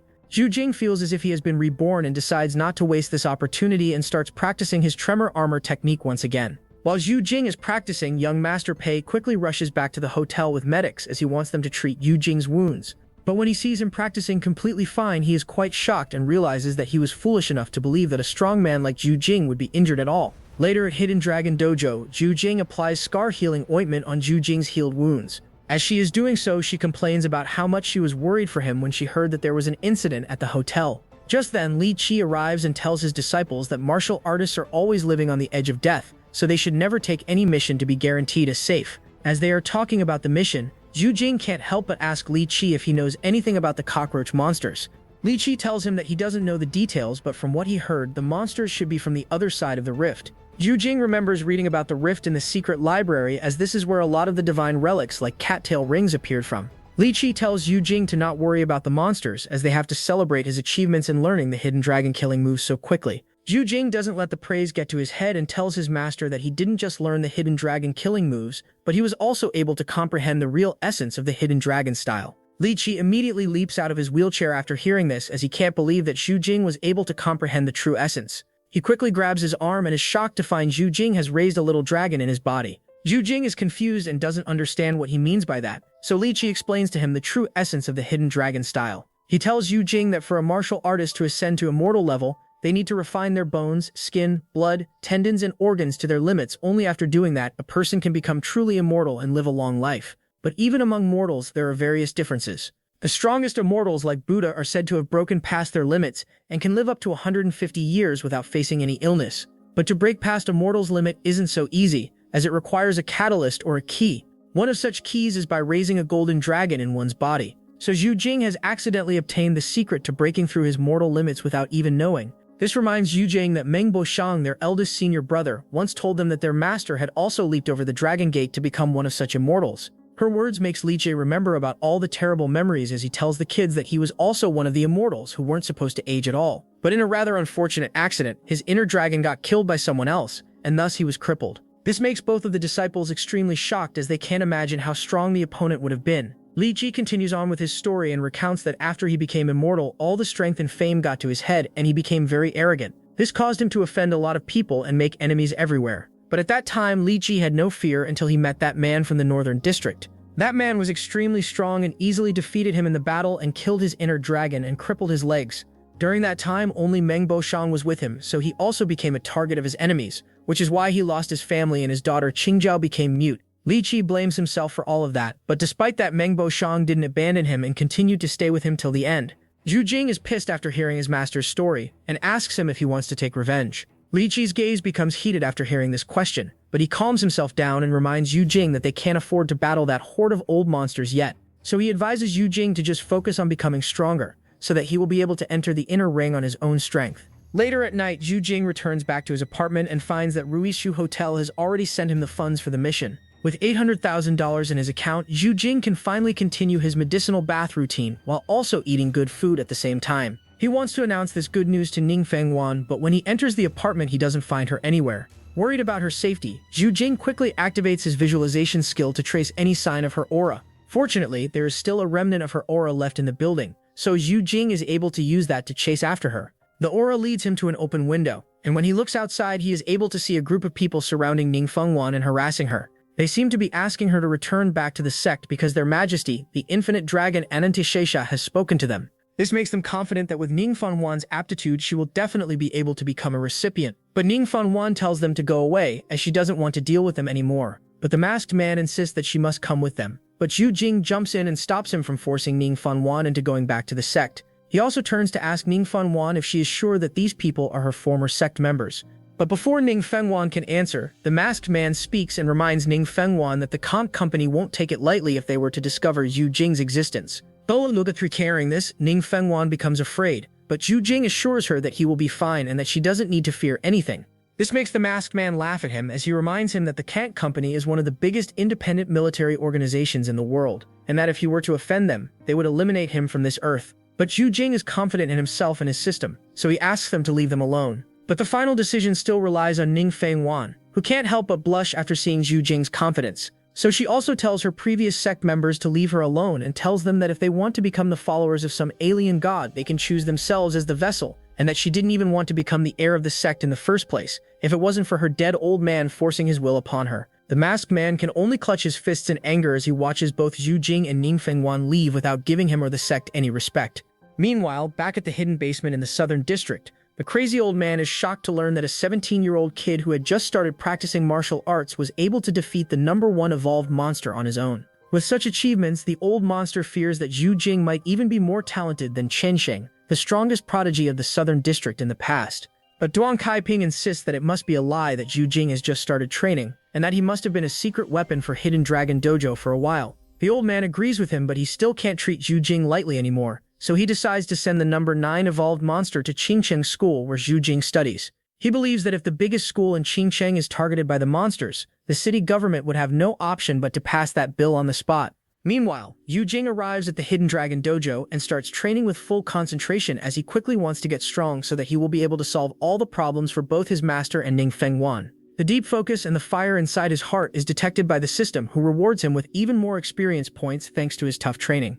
After Zhu Jing has finished training, he is analyzing his gains when his fifth senior brother Chen Fuguang arrives and tells Zhu Jing that the second-generation rich young masters whom he saved at the hotel have donated millions of Chinese dollars to their dojo. So the master Li Qi has decided to spend that money on him to increase his strength quickly. The training regime includes all sorts of things from expensive medicines to luxurious tonics which only the rich can enjoy. Zhu Jing's excitement to become a millionaire dies as quickly as it was built as he realizes that the road of martial arts is filled with frugality. As he is sighing in poverty, he receives the news from his senior brother that someone leaked his battle at the Ruishu Hotel, so now everyone knows that he's a strong martial artist who can defeat non-human monsters in hand-to-hand combat. Zhu Jing can only sigh once again as more fame means more headache from the foids who want nothing but to take his poor V-card. Just as he is thinking about that, he receives a phone call from an unknown number, and as he picks it up, the color drains from his face. Though as it turns out, ever since he has started practicing martial arts, he has been skipping school. This caused his perfect attendance score to go down the drain, which made his teachers extremely pissed off. That's why they called him to inform him that he must attend the school sports festival and participate in the 100 meters race, or they will be legally allowed to kick him off. Zhu Jing can only admit defeat as he promises to rejoin school on the school festival. As he hangs up the call, Zhu Jing calls him to the side as she tells him that she has just gotten a job offer for sparring with a rich elite worth 500,000 Chinese dollars. Zhu Jing's eyes glow like gold coins as soon as he hears the 5 zeros. He quickly asks her to accept it on his behalf. The following morning, a car drops Zhu Jing at a luxurious mansion in the northern district where all the rich people and powerful government officials live. According to rumors, the rich people here can earn millions of dollars in a few minutes, much more than what an ordinary person can earn in their whole life. But even then, Zhu Jing feels that spending 500,000 Chinese dollars on a sparring session is a bit too much. But then he also remembers the crazy spending habits of the elites and decides to not think too hard. The servants at the gate guide Zhu Jing inside the mansion, where he finds Pei Yu Guang and his elder brother standing at the front. He asks them if they were the ones who called him to spar, but the elder brother answers him that it was their father who was interested in him and wanted him to spar with a big shot from a big organization. Pei Yu Guang also warns Zhu Jing that even though he is strong, he shouldn't underestimate this person, as he is definitely stronger than any other person he has met in his life. Zhu Jing becomes serious after hearing this as he asks them to take him to meet that guy. Pei Yu Guang opens the door and behind it is a black man sitting on a chair, reading spicy American magazines with hot blonde chicks. He puts down the magazine after seeing Zhu Jing and tells him how excited he was to spar with him. Zhu Jing doesn't say anything and calmly judges the man's appearance and realizes that he must be a battle-hardened warrior because of all the knife and bullet scars on him.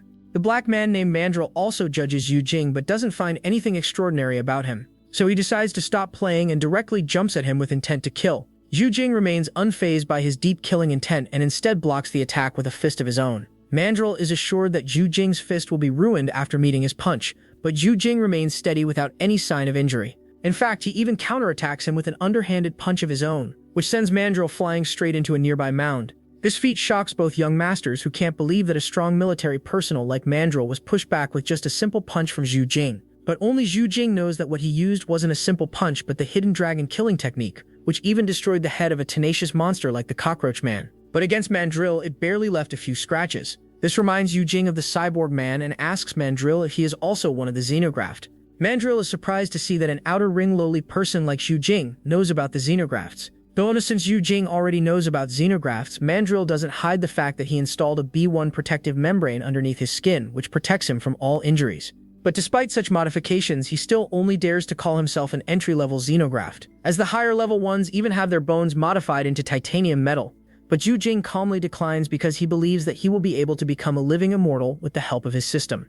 His nonchalant attitude angers Mandrill, who is furious over the fact that natural martial artists feel superior to modified xenografts like him. This makes him want to beat Yu Jing even more, so he stops holding back and directly uses his trump card, which is the dizzying sound waves embedded into his hands. The sound waves makes Yu Jing so tipsy that he isn't even able to see straight.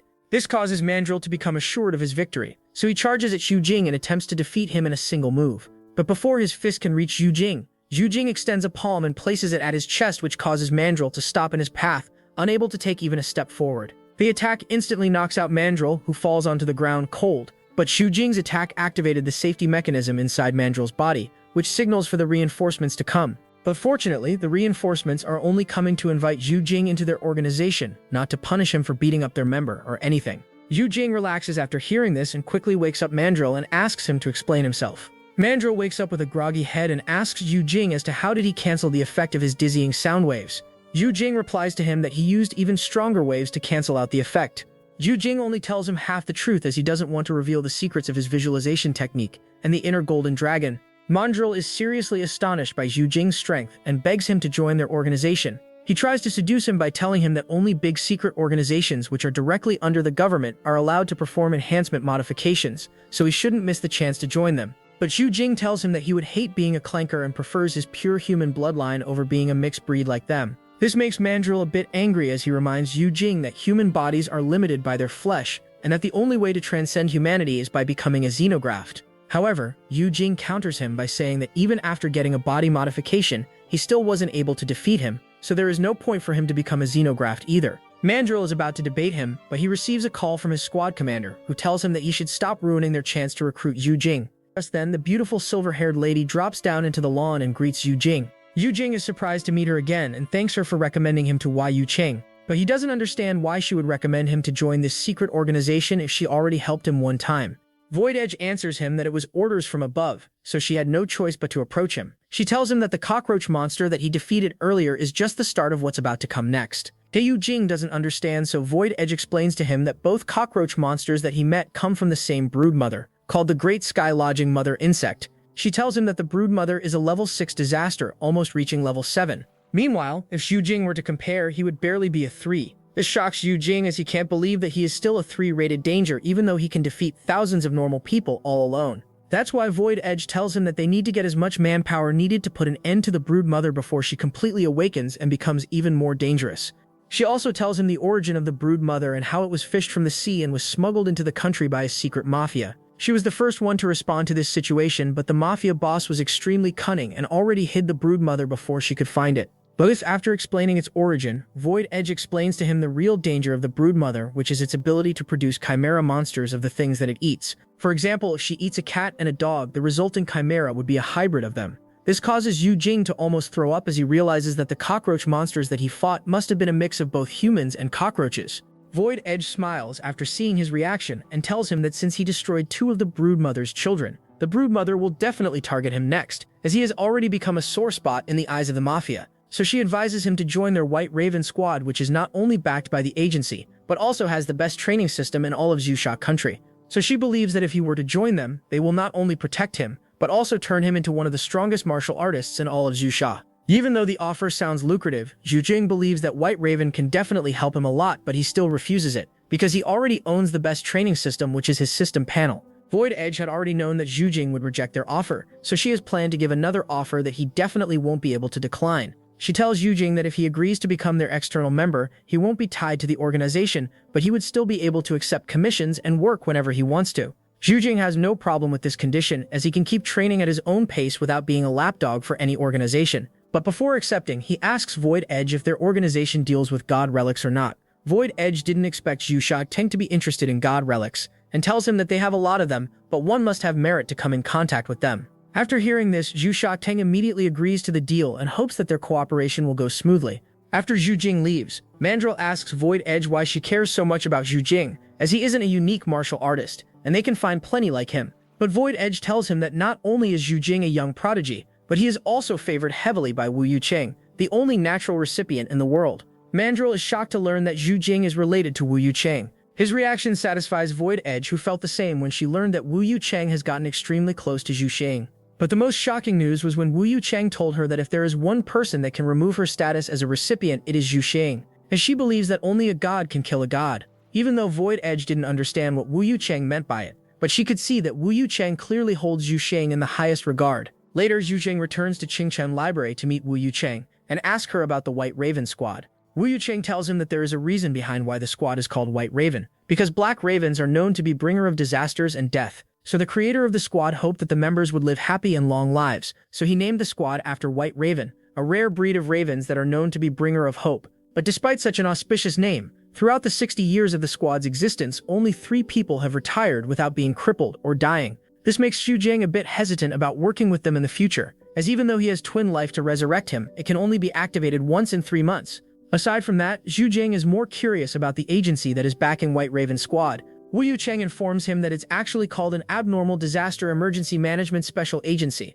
The agency is way too big and has a lot of work, so they sometimes subcontract the work to other organizations such as White Raven Squad, but with big limitations. The agency also has special rights, which makes them immune to law no matter what they do. Zhu Xiaogang is surprised and asks her if the government doesn't care about its power, but Wu Yuchang answers him that the government controls the top board of the agency, so it's essentially their extension. Plus, their all top officials are from Azure Court, so they are still not at the top of the hierarchy, but this whole conversation makes Zhu Xiaogang understand that he is still a frog at the bottom of the well. After talking to Wu Yuchang for a while, Zhu Xiaogang asks her if she has any new jobs for him. Wu Yuchang informs him that the divine relics don't grow on trees, so he cannot get a job every other week. Disappointed that he can't freeload divine relic essence, Zhu Cheng can only return back home and eat some good food with Ning Fengwan. Meanwhile, the crazy old man who was raising the sky lodging mother insects is losing his mind because the White Raven were able to track their location, which forced them to move their whole operation to a completely new site. This makes him even more hungry for destruction, as he asks his punk-looking disciple if the 9 is ready to attack the Qingqing school. The punk replies to him that Duan Kaiping is already on the move, and that their plan is moving smoothly. The punk also complains that the Kant Company should have helped them in such a scenario, but now they have been completely silent. The crazy old man didn't expect anything better from a large company like Kant, as they are known to be shrewd and abandon people when they are at their worst position. This makes the punk feel a bit worried, as he asks the old man if Kant Company will kill the donkey after the task is completed. The old man tells him to not worry, as he already has a backup plan for that. He assures his disciple if Kant Company tries to play dirty, they won't go unscathed either. A few days later, the Qingcheng school is bustling with activity as they are having their yearly sport festival. Zhu Jing is obviously the highlight of this year's sport festival, as he breaks through all the records and wins all the different sports on his own. At last, only the relay race is remaining, which makes his best friend a bit worried that he might drag him down. Just as Zhu Xiaojing is about to assure him that everything will be fine, he smells the scent of blood coming from inside the school building and a lot of screams. Zhu Xiaojing quickly rushes inside and finds a cockroach monster eating leftovers of one of his juniors. Zhu Xiaojing quickly jumps in and punches the monster tens of meters away into a wall. One of the girls that was running away from the monster thanks Zhu Xiaojing and quickly exits the building. Zhu Xiaojing doesn't respond to her as he is hyper-focused on the cockroach monster, who seems to be even stronger than the one he killed in the hotel. This causes Zhu Xiaojing to feel a sense of urgency, so he immediately activates the Twin Life skill active as bonus and doubles his strength and speed for next few seconds. With double the speed and strength, Zhu Jing is quickly able to reach the monster and concentrates all of his strength on a single point, which causes even the hard shell of the monster to burst open. Zhu Jing is glad that he was able to take it down quickly, but just then the monster stands up and rushes towards him. Zhu Jing is about to counter it when he notices that it's not chasing him but Duan Kaiping, who is heavily injured and bleeding from everywhere. Duan Kaiping quickly begs Zhu Jing to help him contact his master and tell him that the plan has gone wrong. But before he can complete his sentence, the monster grabs him and starts drinking his blood like a maniac. This allows the monster to completely heal his wounds and become even stronger. Zhu Jing has already wasted a couple seconds of his divine skill Twin Life, which makes him worried that he might not be able to sustain this battle much longer. On top of this, after eating and drinking Dugan Kaiping's flesh and blood, the cockroach monster becomes crazily fast to the point that even Zhu Jing has a hard time catching up to him. But Zhu Jing doesn't tremble in fear and instead uses his visualization technique to calm his mind and observe where the cockroach monster will strike. This allows him to counter his attacks, but despite punching it like a crazy maniac, Zhu Jing is unable to deal damage to its tough shell. At this moment, Zhu Jing can only hope that White Raven would quickly learn about the attack and come to assist him. Though 10 minutes later, Void Edge arrives in the sky as she floats using augmented dragon wings on her back. Meanwhile, the rest of the White Raven squad sit in a helicopter as they try to locate where exactly the monster is hidden in the school building. Using advanced heat signature technology, they are quickly able to find Zhu Jing and the cockroach monster. After locating her target, Void Edge orders the squad to jump down and take down the cockroach monster in one swoop, while she rescues Yusha Jing. Meanwhile, Void Edge lands on the ground. Yusha Jing, who is already fighting on his instincts, is unable to differentiate between a friend and a foe and attacks her. Void Edge blocks his attack and wakes him up by reminding him that the help is here. Yusha Jing finally comes out of his frenzy and immediately falls unconscious. Void Edge quickly places a painkiller pill in his mouth and asks him to relax as they will take care of the monster by themselves. Yusha King is about to warn them that this monster isn't ordinary, but Void Edge assures him that they will be fine because this time she has brought the whole squad with her. Just as she says this, the whole squad lands on the ground and immediately surround the cockroach monster, preventing any means of his escape. After surrounding the monster, Void Edge orders the group to initiate their fighting protocol, where all the members use their unique abilities in sync to completely trap the monster, not allowing it to escape or break free. This gives Void Edge enough time to accurately throw her mini electric weapons, which shock the monster into paralysis. She then cuts all of the monster's limb, so that it won't be able to run away, which will allow them to use it to track down the new hideout of the sky lodging mother insect. To our binding, as Yu Jing was barely conscious enough to witness their teamwork and realize that the pros are different after all. The brief rest period also allows Yu Jing to collect his thoughts as he can finally ask himself what Duan Kaipeng was doing at the school, and that too in a janitor attire. He realizes that this might be a key information in finding the broodmother's location, so he decides to tell Void Edge about it. Void Edge feels that there must be a connection between Duan Kaipeng and the Mafia, and that it wasn't all just a coincidence. She thanks Yushak for the information and decides to include this in her report as well. She also orders her squad to investigate the Razor Gang and see whether they have any knowledge of the broodmother. But just as she finishes her words, Void Edge quickly warns her squad members to tuck as she can see that the cockroach monster has regenerated. But unfortunately, the cockroach monster is faster than her words, so her teammates get sliced in half as the cockroach monster flies off into the sky in a desperate attempt to escape. Void Edge is still a bit shaken as she doesn't know how to chase after it, but Yu Jing quickly asks to borrow her uranium-infused knife. Void Edge gives him the permission, so grabs the knife and throws it at the cockroach monster with his twin life skill activated, which gives him twice the strength and speed. The knife pierces through the core of the cockroach monster, ending its life in swoop. This shocks the White Raven squad as they can't believe that Yushag was able to grab the uranium-infused knife with his bare hands. Yushag was also not paying attention to it at that time, and only realized the consequences afterwards. Void Edge can't help but smack him in the head gently as she tells him to get in the helicopter with them so that they can take him to an advanced medical facility to be healed. After Zhu Jing boards the helicopter, he starts going through his system notifications and is happy to see all the gains to his different combat level skills. This almost makes Zhu Jing court death even more from now on. Suppressing his deadly thoughts, Zhu Jing starts to test his newly improved vision, which got a few levels up after all these deadly fights. The test results surprise the young man as he finds out that his eyes can see much clearer than binoculars and scopes, which means that he can easily become the greatest sniper in the world. This makes him assured about his future battles, as he has now another way to combat rather than just going straight in like a musclehead. As he is testing his various skills, he overhears Void Edge talking about the death rate of her squad and how she wouldn't get a promotion if her members keep on dying. This makes Yushak shiver as he realizes that no matter what happens, he can't get used to the idea of death. Aside from requesting new members for the squad to replace the dead ones, Void Edge also requests for the latest investigation reports from the Southern District. After a few minutes, she receives the reports and explains everything to Shu Jing as well. According to one of the reports, the pollution rate for the Southern District has reached 10%, which is concerning because the normal pollution rate in habitable areas is only around 1 to 5%. Shu Jing is confused as he hasn't heard of the term population. Void Edge can't believe that there are high schoolers who don't know about the word population, and explains to him that it's when the real world and the outer world starts to overlap with each other. The higher the population, the more chances of weird things and monsters spawning in the wild. At 10%, the Southern District is already close to being in the territory where otherworldly creatures can start spawning. Yusha Ging is shocked to learn all of this and can't help but ask Void Edge what happens if the pollution rate becomes 100.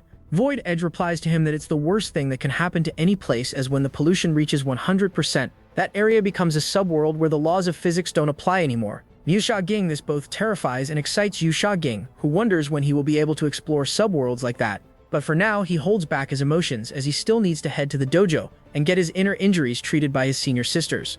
A few minutes later, Void Edge drops Zhu Jing at the Hidden Dragon Dojo, where Zhu Shanying and Qing Zhao are already waiting in sour moods. They quickly grab their younger brother and drags him to a private room and starts rubbing medicinal ointments all over his body. Yu Xing is stuck between pain and pleasure, as even though he is being served by the beauties, but the burning sensation of the creams make him unable to enjoy it properly.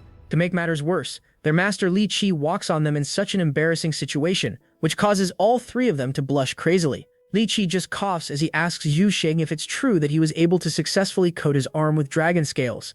After confirming it from Zhu Jing himself, Li Qi becomes excited and applauds his disciple for not letting him down. Since Li Qi has already come to meet him, Zhu Jing decides to ask him about Duan Kaiping and the Golden Wind Dojo. Li Qi didn't expect to hear the dojo's name from Zhu Jing, and tells him that he once spared with the master of the dojo. Zhu Jing is surprised as he didn't expect his master to have such relationship with the Golden Wind Dojo. Li Qi can only cough in embarrassment as he continues on with his story, and tells Yu Shakang how he was easily able to defeat the whole dojo alone because their swords-like limbs couldn't pierce though his hard dragon scales. That's why Li Qi placed so much importance on them, because with dragon scales, Yu Shakang's ability to survive has increased a lot. Li Qi tells Yu Shakang that their dragon scales is the direct counter to the Golden Wind Dojo's sword style, but he warns him to not get too haughty as the dragon scales defenses are based on its user's level. So if a user is weak, they can only surrender themselves to fate as their golden scales won't be able to save them from high-level masters. Jujutsu decides to keep it in mind as he doesn't know whether he will meet more members of the Golden Wind Dojo in the future or not. After giving him a few tips about how to expand his dragon scales through visualization technique, Li Qi leaves the room and let his two female disciples heal their younger brother. After Li Qi leaves, Qingjiao removes her outer layer of clothes so that she can safely apply the ointment cream on Xu Jing's body without getting her clothes in the way. Zhu Shangying doesn't have to do this, as she's already wearing a traditional Chinese martial artist dress.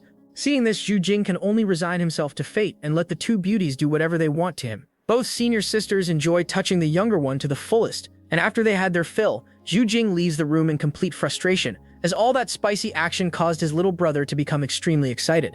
To calm his mind, Zhu Jing can only visualize the golden card, so that the blood from his lower body would go back to his brain. By doing this, Zhu Shaging is not only able to hold back his desires, but also unlocks the full-body dragon scale armor which his master was talking about earlier. But this makes Zhu Shaging feel extremely relaxed as he can now finally start training the other three realms of his body. These realms are boiling blood, dragon tendons, and steel bones. But to attain all of that, Zhu Shaging needs to train extremely hard, which is not possible in his current state of the body. So he decides to heal his injuries first before rushing to practice any more skills. Later at night, Zhu Jing finally arrives back home and is shocked to see that Ning Fengwan has turned back into her human form. Even though Zhu Jing was able to control his urges by practicing his visualization technique, but after seeing Ning Fengwan in her loose shirt, the beast inside him awakens again, who can't wait to pounce on her. But he still controls himself and sits beside her and tells her about the things he read in the book about the fusion process of the cattail ring divine relic. Ning Fengwan can't help but blush after learning that she has to do things with Zhu Shajing to accelerate her fusion process. At first she feels that Zhu Jing is trying to take advantage of her, but when she sees the serious look on her face and how he only wants her to get strong and gain the powers of Bastet so that she will be better able to fight off against strong opponents to protect herself, she accepts his proposal and asks him how they can replicate the emotions that she felt when they bathed together for the first time. At first, Ning Fengwan tries to replicate by pouncing straight on Zhu Jing, who becomes scared and timid like a cat. This makes Ning Fengwan want to eat him up even more, but she holds herself and asks him if there is a better way to do it. Zhu Jing tells her that they can always bathe together once again to replicate those emotions, since it's the same experience all over again. Somehow, Ning Fengwan feels that this is even more embarrassing than just straight up doing the act, but she accepts his proposal and heads to the bathroom with him. There, Xu Jing lays down in the bathtub with just his shorts, but Ning Fengwan is a bit more shy, so she keeps on her t-shirt. As they lay down in the bathtub together, Ning Fengwan quickly feels the same rush which she felt last time. This accelerates her fusion process with the divine relic, just like how the book said, and Ning Fengwan can already feel her strength increasing by miles. In excitement, she ends up scratching Zhu Jing's arm, which shows how strong she truly is. The scratch marks remind Ning Fengwan that in the old tales, Bastet was a cat god who once killed the ancient chaos serpent Apip and got its snake-related abilities. This makes Ning Fengwan licks her lip in excitement as she tells Yu Shajing that snakes and dragons are close relatives, which is why she was able to easily pierce through his skin because as a dragon, he is naturally suppressed by her. Yu Shajing doesn't believe that he can get a debuff from her as he doesn't even have the blood of a dragon in his veins. But Ning Fengwan tells him that names carry a lot of power, and that since he practices dragon-style techniques, he would naturally be included in the category of dragon and snakes. After hearing this, Yu Jing also becomes excited, because this means that Ning Fengwan wouldn't need to fear the dragon sect anymore, because they also carry the dragon in their names. Ning and Fengwan becomes a bit haughty after hearing this, but Xu Jing brings her back to earth and reminds her that there is still the cat company, so she shouldn't become too haughty. Since they are about to sleep, Ning and Fengwan turns back into her cat form, as this way she wouldn't feel too embarrassed sleeping next to Xu Jing. As Yu Jing caresses Ning Fenghuan's smooth fur, he looks at his system panel, which absorbed quite a lot of divinity sense from the cattail ring when it was activated by Ning Fenghuan during the fusion process. This makes Yu Jing excited as he has now found a new way to gain more divine essence in the future. But all of this also made Yu Jing even more confused about how the divine relics truly work. Every time he absorbs the divine essence, the divine relics themselves don't get affected or lose their powers. After thinking for a while, he stops it, as he is more excited about unlocking the next part of the twin life skill, and this time Yu Jing chooses the super defense, as with higher defense, he would be able to unleash even more crazy moves without worrying about breaking his body. 3 days later, Yu Jing has already mastered a combination attack that uses the combined might of all 3 super skills, and allows him to unleash an attack which can destroy everything in its radius. After Yu Jing finishes his training, Zhu Shangying comes up to him and tells him with a pout that a beautiful white-haired lady is here to meet him. Zhu Jing realizes that it must be Void Edge, and quickly heads over to meet her. Void Edge is dressed in her combat outfit as usual, but this time her compressed shirt seems to have a heart-shaped hole in it, which causes her charm to increase by 1000%. That's why Zhu Shangying was so jealous, as she was worried that this hot office lady might really steal her junior brother from her. But Void Edge doesn't concern herself with a young girl's opinion, and instead tells Zhu Shangying that she has a secret message from Wu Yucheng, who wants him to participate in a battle tournament. Yu Shangying doesn't understand what god relics have to do with a battle tournament, so Void Edge explains to him by showing him a picture of a third-generation heir of a super powerful clan located in the Far East country, which was also known as Japan on Earth. Void Edge tells him that Void Edge owns a high-level god relic called Unbreakable Blade, which can't be destroyed no matter what.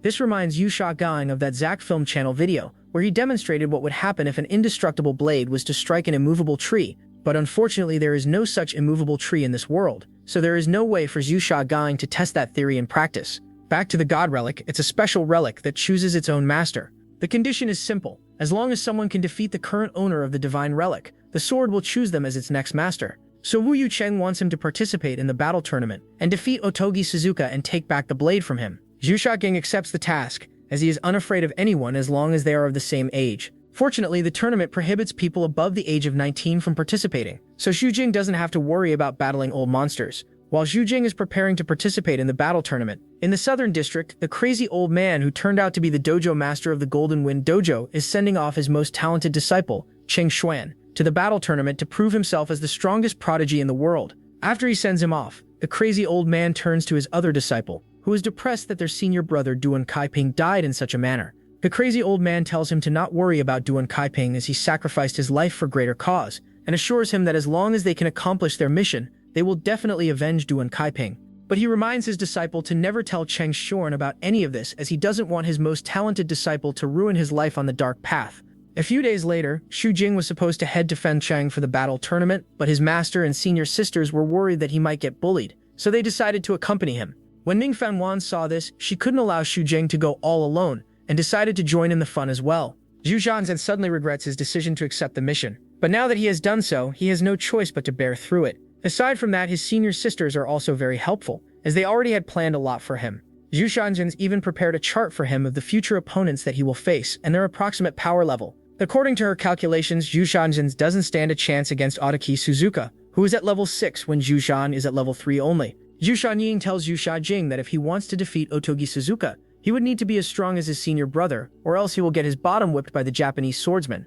At first, Yu Shakong thought that Zhu Shangying was exaggerating, but when she compared Otogi Suzuka to their eldest senior brother, he immediately admitted defeat, as their senior brother has not just mastered the hidden dragon technique, but he has also mastered all the killing moves as well, including stepping into the 5 realms of the treasured body. But Xu Shakong doesn't want to give up before the fight even happens, so he asks Zhu Shangying if she has any plan for him to beat Otogi Suzuka.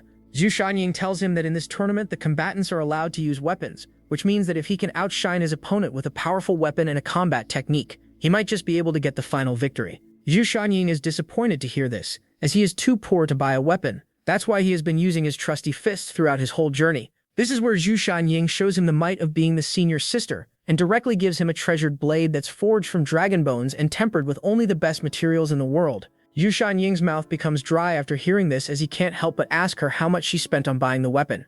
Zhu Shangying tells him that she had personally custom-ordered this weapon for him, so it only cost her around 20 million Chinese dollars. Zhu Shangying almost loses focus after hearing this amount, as up until in his life he hasn't even earned half the money, but he can't deny the fact that he desperately needs a good weapon. so he accepts it and starts testing it while they are still indoors.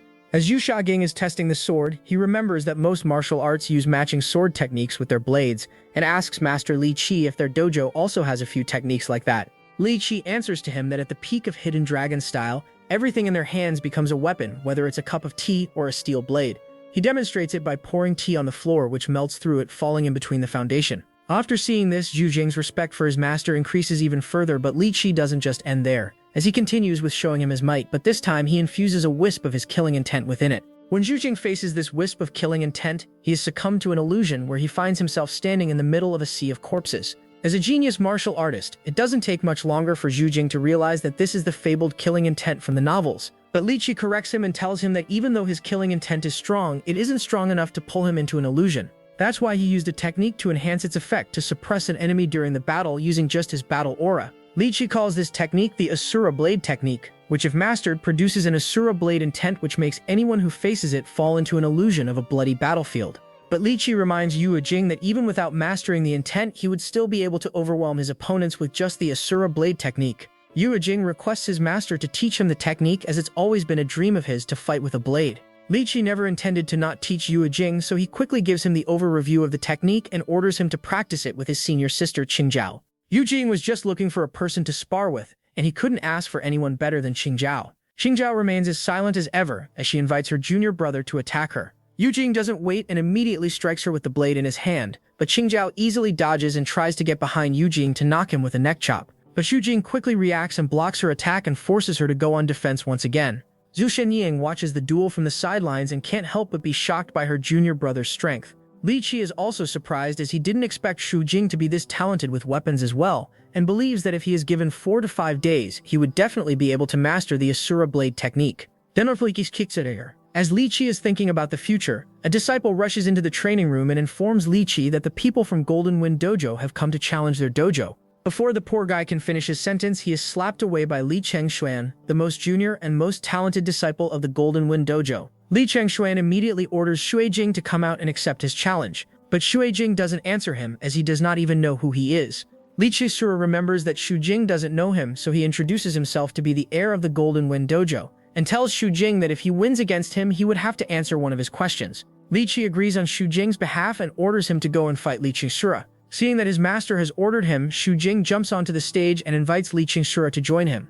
Li Chikori doesn't waste time and quickly jumps onto the stage and rushes at Shu Jing with his sword hand. Shu Jing already heard about the rainbow sword technique of the Golden Wind Dojo from his master, so he knows that Li Chikori can envelop his limbs with a sharp sword aura which can cut through anything like smooth butter. But he has no fear of this sword aura, as he is the heir of the Golden Dragon after all. So he challenges Li Chengshuan's punch with a fist of his own, and in the first exchange they both seem to be evenly matched. This gives Shu Jing an idea as to whether he should use the twin life skill, and after thinking for a while he decides to respect his opponent and immediately activates the twin life double buffs. This allows him to become twice as strong, fast, and durable as before, so the poor Li Chengshuan doesn't stand a chance against him anymore. Just when Zhu Jing is about to deal the deadly blow to finish the match, the Golden Wind Dojo master interferes in the battle and forces Zhu Jing to retreat. The crazy old man tells Zhu Jing that he should not act on his murderous desires, as it was just a friendly spar. Zhu Jing becomes angry and reminds the crazy old man that it was his disciple who barged into their dojo and wanted to challenge him to death. Li Qi smiles in satisfaction after seeing how sharp Zhu Jing's tongue is. He sides with his disciple and warns Zhao Hongyuan, the crazy old man, that they are the ones coming here to ask for trouble, so they should be the ones to apologize as well. Zhao Hongyuan can only sigh after hearing this, as he looks at his youngest disciple with a fearsome look, who lowers his head in silence. Zhao Hongyuan then turns to Shui Jing and asks him if he's also going to participate in the Under-19 battle tournament. Then he should exchange some moves with him to learn the immensity of heaven and earth. Shui Jing becomes angry after hearing this and berates for being shameless enough to go after her junior brother. But Li Qi stops her and gives the final decision to Shui Jing as to whether he wants to accept the challenge or not. Shu Jing remembers that his master told him to not worry about the consequences, as this is their dojo and everything here is within his master's control. They say so he fearlessly accepts Zhou Hongyuan's challenge and grabs his blade to charge at him. But Zhou Hongyuan is an old monster with decades of experience, so he easily dodges the attack and finds Shu Jing's weak point, which is his neck. But Shu Jing quickly reads his attack and twists his body to block Zhou Hongyuan's palm with his sword. This catches Zhou Hongyuan off guard, who tries to dodge the blade, but Shu Jing is extremely fast and still ends up slicing open one of Zhou Hongyuan's cheeks. His unique sword style makes the system reward Zhou Jing with a new skill called Strange Strike, which allows Zhou Jing to become even more of a harem fighter, since Zhou Hongyuan ends the duel after getting injured, as he becomes even more eager to quickly eliminate Zhou Jing and feed his body to the sky, lodging Mother Insect. He sends his regards to Old Master Li Qi and leaves the dojo with his disciple Li Chengshuan. Li Chengshuan looks at Shuo Jing and warns him that he will be waiting for him at the battle tournament. After they both leave, Li Qi calls Shuo Jing and asks him how his battle experience was with the Golden Wind Dojo. Shuo Jing praises their skills and tells his master the truth that Li Chengshuan held back a lot, or otherwise he wouldn't have been able to catch him off guard and defeat him this easily. Li Qi is pleased that Shu Jing didn't become ignorant and asks Zhu Shanyang to hand him his blade, as it's time for him to teach Shu Jing the true essence of the Asura blade technique.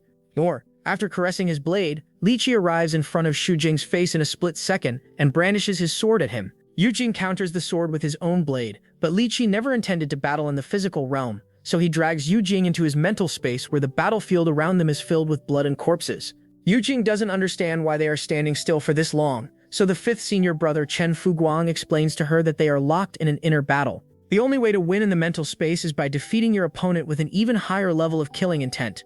This style of mental training pushes Yu Jing over the edge, as he is quickly able to master the Asura battle intent and is able to force his way out of the mental space. Yu Jing's insane talent surprises his master and senior brother and sisters once again, who wonder what height Yu Jing will reach in the future. Meanwhile, back at Golden Wind Dojo, Zhao Hongyuan berates Li Chengshen for messing with the Hidden Dragon Dojo, where even he doesn't dare to step in casually. Li Chengshen starts crying after seeing his master's furious expression and tells him that he just wanted to avenge his senior brother Duan Kaiping, who died at Qingcheng School, where Shu Jing studies. This assured him that Duan Kaiping must have been killed by Shu Jing, so he headed to their dojo to challenge him. Zhao Hongyuan feels a bit bad after hearing this, so he promises to tell him the truth after the battle tournament ends. Meanwhile, Shu Jing continues to train in the mental space where he imagines his past opponents and defeats them using his killing intent only. This causes his Asura blade technique to level up at lightning-fast pace, and even his blade mastery reaches level 3. But despite all of this, Zhu Jing still doesn't feel satisfied, as he realizes that the Asura blade intent is a double-edged blade which will not only harm his opponents but also his allies if he ever goes out of control. But Zhu Jing has already found a solution for it, as he decides to later modify the technique using his visualization technique.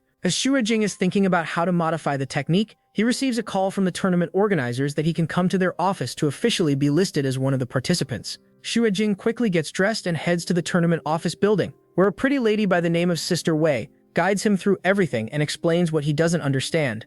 As she is giving him a tour of the building, Zhu Jing notices that the hallway has pictures of the past participants on the walls. One of the pictures is of Otogi Suzuka, who was last year's champion. That's why he won't need to participate in the lower bracket and will directly meet his opponent in the championship stage. Zhu Jing can already see how strong Otogi Suzuka is from his picture alone and can't help but imagine him in his mental space where he tries to defeat an idol version of him. But he soon gives up, as he realizes that he is nowhere strong enough to beat Otogi Suzuka at all. Sister Wei feels a bit sad for Zhu Jing, because even though he is extremely handsome, there is no chance for him to defeat the previous year's champion Otogi Suzuka. So she cheers him up and tells him that he can try again next year as well. Yu Jing didn't expect to be treated like this, but he is too nonchalant and Sigma male to correct this lady's confusion. After Yu Jing is done admiring the previous champions, Sister Wei takes him to sign the contract, which would not only give him a monthly salary of 180,000 Chinese dollars, but he would also be paid for each match he participates in. Shu Jing is pleasantly surprised and quickly signs the contract, as he can't wait for the tournament to start. After signing the contract, Shu Jing leaves the building and is walking back to the dojo when he finds a duo harassing a woman enjoying leisurely on the beach. One of the men calls himself the dark horse of the tournament and promises the beautiful woman that if he wins the tournament, he will marry her and make her famous. Shu Jing is disappointed to see that there are such womanizers in the tournament as well, and is about to walk away, when suddenly, he realizes that the woman is Shu Wan, his cousin back from his hometown, who has always been considered the most beautiful woman in his family. But only he knows that Shu Wan is a demonic witch who would blatantly cheat in games, and would always bully him when he was a kid. Suddenly, he feels pity for the duo, as he knows Shu Wan won't spare them this easily. And just like he thought, Shu Wan summons a pair of vines from underground and uses them to grab the two men and force them to kiss. She then takes their pictures and posts them on social media, saying that the society has modernized so much in just a few years. After bullying the two men for a while, Shu Wan turns to Shu Jing and is surprised to see him here out of all places. At first, she didn't recognize him because he had gotten much more handsome and taller than before. She asks him if he got face surgery in Korea or something, but Yui Jing just laughs it off and asks her what was that thing that she pulled from underground. Yui Wan plays innocent and pretends that she didn't do anything, when instead she turns the tables on him and asks him what he is doing here in Maple City out of all places. Yui Jing remembers that she doesn't know about his martial arts, so he just tells her that he's participating in a tournament. Yuri-sen smiles after hearing this and asks him if he's even strong enough to participate in the first place. Yuri-sen can't let this just slide, so he tells her that he will show her when he wins it. Yuri-sen doesn't want to wait that long to know the result, so she decides to test him on the spot by challenging him to a race to reach the lighthouse. Yuri-sen accepts the challenge, but he knows that Yui-wan will cheat, so he prepares himself for what's coming. His prediction comes true because as soon as the race starts, Ju-en starts using the vines to interrupt his pace, but Ju-jing keeps on dodging them and even uses his inner dragon chi to destroy all of them to reach the lighthouse. But despite this, he still loses as Ju-en had no obstacles in her path. Ju-jing is unable to understand what her powers are, so he asks Ju-en what happened during the time that they didn't meet. Ju-wan gives him the answer in a mysterious manner where she tells him that she's the vessel for some thousand plants and asks him if he will stop her, if one day she stops being herself. Ju-jing immediately becomes serious after hearing this, but Ju-wan smacks him on the back and tells him that she was just joking. After joking around for a while, both cousins head to a restaurant to eat some food, but by the time they return, Ju-wan is already wasted from all the alcohol that she drank, so Ju-jing has to carry her to his hotel room. When Ning Fengwan sees Ju-jing entering the room with another woman in his arms, she becomes furious and immediately pounces on him like a vicious cat. Ju-jing tries to explain to her that Ju-wan is his cousin, but Ju-wan doesn't accept it and keeps on denying that they are lovers. Ning Fengwan becomes mad to the point of crying and warns Ju-jing that if he steps into the room with the woman in his arms, she would never step into his life again. Ju-wan stops acting after seeing Ning Fengwan's reaction and explains to her the complete truth that she's really Ju-jing's cousin, and just happened to meet him randomly. Ning Fengwan quickly forgets all of her anger and becomes good buddies with Shu-wan. In exchange, Shu-wan spills all of Shu-jing's past secrets like how he wet his bed when he was 10 years old. Shu-jing quickly stops her and forces her to go take a shower as she smells of barbecue. After Shu-wan leaves, Ning Fengwan tells Shu-jing that Shu-wan smells familiar to her. She tells him that she once had the chance to meet the flower goddess cult who came to their sect to make an alliance with them. To show their sincerity, a woman from the flower goddess cult brought a pot with a seed in it and used a spell to magically grow it into a whole plant. But the story doesn't end there, as the plant that she blossomed was in fact a divine relic. Yui Jing becomes shocked to hear this, as he didn't expect that divine relics can be grown from seeds. Ning Fengwan had the same feelings back then, but the sect still rejected their proposal for alliance. But Ning Fengwan still remembers the scent of that woman, and today she sniffed the same scent on Shu-wan as well. Shu-jing believes her because Shu-wan indeed had the ability to grow vines out of nowhere, and she also talked about being the vessel to some myriad flower god or something. As Shu-jing is thinking about contacting Wu Yu-cheng to learn more information, he suddenly hears loud footsteps coming from the stairs. Shu-jing quickly asks Ning Fengwan to go and warn his cousin that trouble is coming. But Ning Fengwan's transformation time runs out, so she reverts to being a cat. In the end, Shu-jing can only knock on the door himself, but when he hears no response, he closes his eyes and breaks into the bathroom without permission. But there he finds no sign of Ju-wan, so he quickly uses his visualization technique to sense her aura, which shows him that she jumped through the window to escape. But before he can think of anything, a loud blast occurs in the hotel building and everything turns black. Meanwhile, Ju-wan arrives at a rose garden and meets her professor, who warns her that she should stop interacting with her mortal ties as she is the vessel of their god now. Yui-wan just scoffs and reminds her that they don't know who will become the god, and instead warns her professor that she should think 1,000 times before targeting her cousin, or she will show her what the wrath of a goddess looks like. But the professor just smiles coldly and tells Yui-wan that it's already too late for her to warn her, as her pawns have already taken action. Back to Ju-jing. After hearing the explosion, he quickly heads outside and is immediately attacked with a plant-type god relic, which he grabs with his bare hand and starts absorbing its divinity. He turns to look at the wielder and realizes that it's a woman in a green hoodie. The woman introduces herself to be Lu Sisi, a recipient from the Flower God Association. She invites Ju-jing to join their cult after seeing his strength, but Shu-jing rejects it, and instead uses his shadow flames to stall her, so that he can fully absorb the divinity of the plant whip. After seeing the shadow flame, Li-Chi realizes that Ju-jing is also a recipient, which is why he denied her invitation. So she stops trying to invite him anymore, and directly targets him with the intention to kill. But Yui Jing has already wasted enough time to absorb the divine essence and quickly uses it to upgrade his shadow flame. The newly upgraded shadow flames gives him a few more abilities, like an ability to conjure strings which can attach to any surface and can hold on to a weight of a person. Yui Jing decides to not fight the Flower God Association at the moment, and uses the shadow flame strings to jump out of the 33rd floor of the building and drops onto the ground without any damage. On the other hand, Lu Chi has to use stairs, so by the time she arrives on the ground, Yu Jing has already escaped. Meanwhile, back to Yu Wan, her professor is surprised to learn that Yu Jing is a recipient and asks Yu Wan if she already knew it. Yu Wan also didn't know that Yu Jing had also come in contact with a foreign god and is worried that he might become a pawn to a god in the future as well. but the professor grabs her by the waist and assures her that if that time ever comes, she as the vessel of the flower goddess would lead them to a crusade against that god of shadow flames. Back to Shujing, after escaping he meets Zhu Shaniying, who is furious to hear that the Flower God Association is targeting her junior brother and promises to make them pay later. But she is also worried that Yui Jing might be in danger, so she decides to take him to her home, where they can stay for a while without getting worried about being hunted down. Yui Jing is about to deny at first, but when he sees how big and massive her house is, he realizes that his sixth senior sister must be a second-generation super-rich elite. But this also makes him a bit confused as to why would she go and live in Qingcheng if she already had such rich wealth in Maple City. Zhu Shenying is a bit embarrassed for being called a rich lady, but she still explains to Zhu Shenying that before her grandfather passed away, he would always send her brother and sisters to go and live in Qingcheng for a few years in their life. She also tells him to not underestimate Qingcheng as it might look poor. But according to her grandpa, it's the most prosperous area in the whole world. This makes Yu Jing think about everything that he has encountered in Qingcheng and realizes that it might really be a mountain full of hidden dragons and crouching tigers. After Zhu Shenying finishes explaining her origins, she gives him a tour of the house, especially the training building where he can use all the advanced equipment to exercise daily, as she knows that he loves to lift weights. Zhu Jing becomes excited after seeing the gym and grabs Zhu Shenying's hand in excitement to thank her. The sudden touch almost short-circuits the young maiden's brain, so she quickly runs away after telling Zhu Jing that they will meet in the morning. After Zhu Shanying and Qingjiao leave, Zhu Jing asks Ning Fengwan if she knows about the difference between recipients. Ning Fengwan tells him that she doesn't know much about it either, and that he should ask Void Edge as she might know about it more. Yui Jing agrees with her and sets off to find White Raven's hideout so that he can meet her. Void Edge sends him the coordinates which lead him to the Red Light District. There he continues to stroll past all sorts of Foids and Huz who invite him to spend the night with them at free cost because he's too handsome and everyone wants a piece of him. Yuqi ignores them all and arrives at the building which Void Edge mentioned. Inside the building, he tells the secret code to the receptionist, who immediately recognizes him to be a recipient and curses White Raven for accepting all sorts of weirdos these days. But she still leads him to the actual hideout, where Yuqi meets Void Edge once again and tells her that he needs some intelligence on the Flower God Association from her.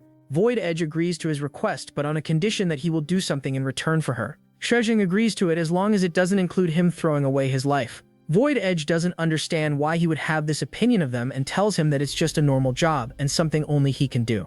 Yu Jing accepts the offer, so Void Edge tells him that they have been keeping an eye on his cousin for some time now, as they have been their source of information on the Flower God Association and the cult. Yu Jing becomes angry after hearing this and asks her why didn't she tell him about her if she already knew that he was her cousin. Void Edge calms him down and tells him that she didn't tell him before because they can't do anything to save her. She explains to him the concept of how there can only be one recipient in a cult, but in the Flower God Association, every member who worships their god can become a recipient. Shu Jing is shocked to learn that there can be multiple recipients of a god, but his shock doesn't end here, as Void Edge also tells him the truth that they can't save Shu Wan, because once a recipient of a flower god loses their connection with their god, they immediately die.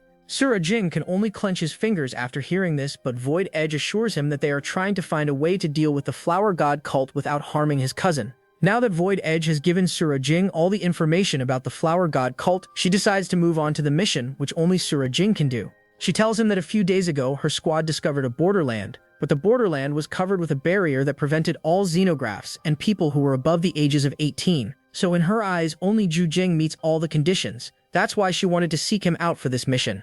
At first, Zhu Jing is about to reject this specific mission because he has a martial arts tournament coming soon. But when Void Edge tells him that he will receive a formidable fighting god relic, Zhu Jing immediately forgets about all the tournaments and asks her when they can move. Void Edge hands him the 100-foot pole, which has the ability to grow every time a user performs the same activity with it. It also enhances a user's abilities, so it's perfect for Zhu Jing to use it in battle. Void Edge also gives him a box that she got from Wu Yucheng that she wanted to hand over to him. Shui Jing accepts it and later opens it at home and finds a pair of glasses in it. The glasses look a bit different from the unremarkable glasses divine relic that he previously used in the containment mission.